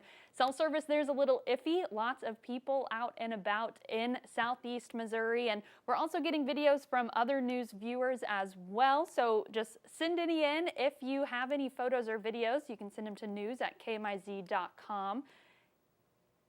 Right now, though, you are taking a look at some traffic. This is I-55 south of St. Louis right now, and as you can see, we are getting a lot of traffic there. Traffic is starting to ramp back up. And once again, MoDOT had asked if you can stay where you are, but in Missouri, there will be a lot of travelers this afternoon as people go back to where they came from after this eclipse. So just be aware of that if you are driving on I-70, Highway 63, anything like that today. Just be ready for that traffic. This is a live look right now on Highway 63. Our ABC 17's Gabrielle Tyner is heading back from Jefferson City right now. Gabrielle, what are you seeing on the roads? Yes, hello Morgan. So far roads are not looking too bad right now. I didn't have too much traffic heading out of Jefferson City. However, we got a couple trucks out here that just decided to have a bit of a slowdown. No big, no big. That's not part of our problem here. But other than that, traffic has been moving very smooth and nicely. Getting out of Jefferson City was very easy. Getting onto Highway 63, heading up north towards Columbia, very easy, very simple. Not seeing too much traffic in either direction, which I'm honestly a little surprised about because there was a good amount of people in Jeff City spread out throughout the area. So not only at the main lawn in front of the Capitol building, but also in other locations as well, and other state parks within the area as well, you know, the Katy Trail and et cetera, stuff like that. Those are all within this vicinity, so you might see a little bit of traffic on, especially maybe on 63 if you're heading north or south, or especially on I-70 coming in. That's definitely going to be full like you guys just saw on there. But right now, in terms of 63, we are looking good. Traffic is moving at a normal, steady pace, and that the road is clear. The sun is shining, skies are looking good. So 63 gets my stamp of approval for post-eclipse traffic. So I'm gonna send it back out to you guys now that, and we will check back in with you in just a little bit. Thank you, Gabrielle. Glad 63 has that stamp of approval. Traffic definitely looking smooth there, but still beware, Missouri, of certain parts of the state, just some congestion that could build up. And we have crews in Illinois who will be heading back soon. We're going to pitch things out to ABC 17 news anchor Lucas Geisler and Chief Meteorologist Jessica Hafner. That's it for us here in the studio. So Mid-Missouri, thanks for tuning in. But Lucas, Jess, have people started to leave your area, or is there still a lot of excitement in the air in Carbondale? Well, a lot of Illinois travelers, I'm sure, are going to get to experience some traffic here in just a moment as they head to the different parts of the country that they're from. A lot of them, I met quite a bit from Chicago. Right. Seemed to be a popular trip from people up north to come down south. Yeah, easy straight shot down I-57, but it does look like a lot of people have cleared out. I did notice a few people leaving right after totality ended, and some of the directives that they gave us is just to kind of hang out a little bit and let the first wave of traffic get out of here. And it looks like that's what a lot of people are doing. We mentioned those murals behind us. People are checking those out now, but it's started to thin out. Be interested to see what our drive is home like in a little bit. Yeah, I will say. As we kind of wrap things up, any sort of like final impressions that you've had, like as far as this experience has been? It was one of the coolest things I've ever gotten to experience, just because we track weather, things that are imminent to where you have to be watching out for your life. If you're watching for a tornado or hail or lightning, this is something you could just take it all in, enjoy the changes around you without having to worry about it, and just really enjoy something that's really once in a lifetime for many of us. People get very excited for their eclipses. There were so many. I mean, you could hear the cheers going out as it was getting darker Even at and like darker. noon when people started filtering in, they were going, yeah. Yeah, exactly. I mean, people are, this really does mean a lot to people. So come out here and, just as you said, spend a day outside and just enjoy yourself. just like see something really cool that you haven't seen before in a place maybe you've never been before. Right. And I think that's what is so neat about events like this, and that communities all across this path of totality, from Poplar Bluff to Columbia and Jefferson City, even to here in Carbondale, embrace that that's what people want. People are excited for that, and that, you know, you have communities and places that lean into that is what makes these experiences so much better, to invite like-minded people to come enjoy. Well, it's nice to see how just about every city within the vicinity of the path has kind of embraced, like you said, embraced the Eclipse and made it more accessible for everybody. So like an event like this here at the stadium, drawing everyone in, putting on this amazing show, giving us those scientific facts of like, why is this important? This is happening here. We can follow it along until it gets here. So they really kind of guided us along the day as it went by. Yes. So you and I will both be working on stuff for later tonight. Can you give us any insight? Something that you're looking forward to telling people about later tonight? Yeah, so I'm going to go back through my interview with Dr. Brevik from this morning, because she gave us a lot of information about how just studying the solar activity could impact our climate impacts or climate change, and things that we'll be looking for in that regard. And then just how the weather changed here in Carbondale. Let's take a look at that. Can't wait. Excited for that. And of course, I have spoken with lots of people that came here, both of all sorts of different ages, very excited for an event like this. We walked you through where all they came from, the experience of getting here, and the experience of seeing an eclipse here, and just what that means for a community like Carbondale, Illinois. So all of that coming up later. That's coming up at 5 p.m. I'll have my story for you at 6 p.m. And then, Jessica, looking forward to what you've got for us tonight at 9 and 10 o'clock. And, of course, we want to plug our website, abc17news.com. Probably have a ton of photos and videos there from all across the region. If you want to share yours, that's abc17news.com/share. We would love to see what it looked like in your neighborhood. Thank you for joining us.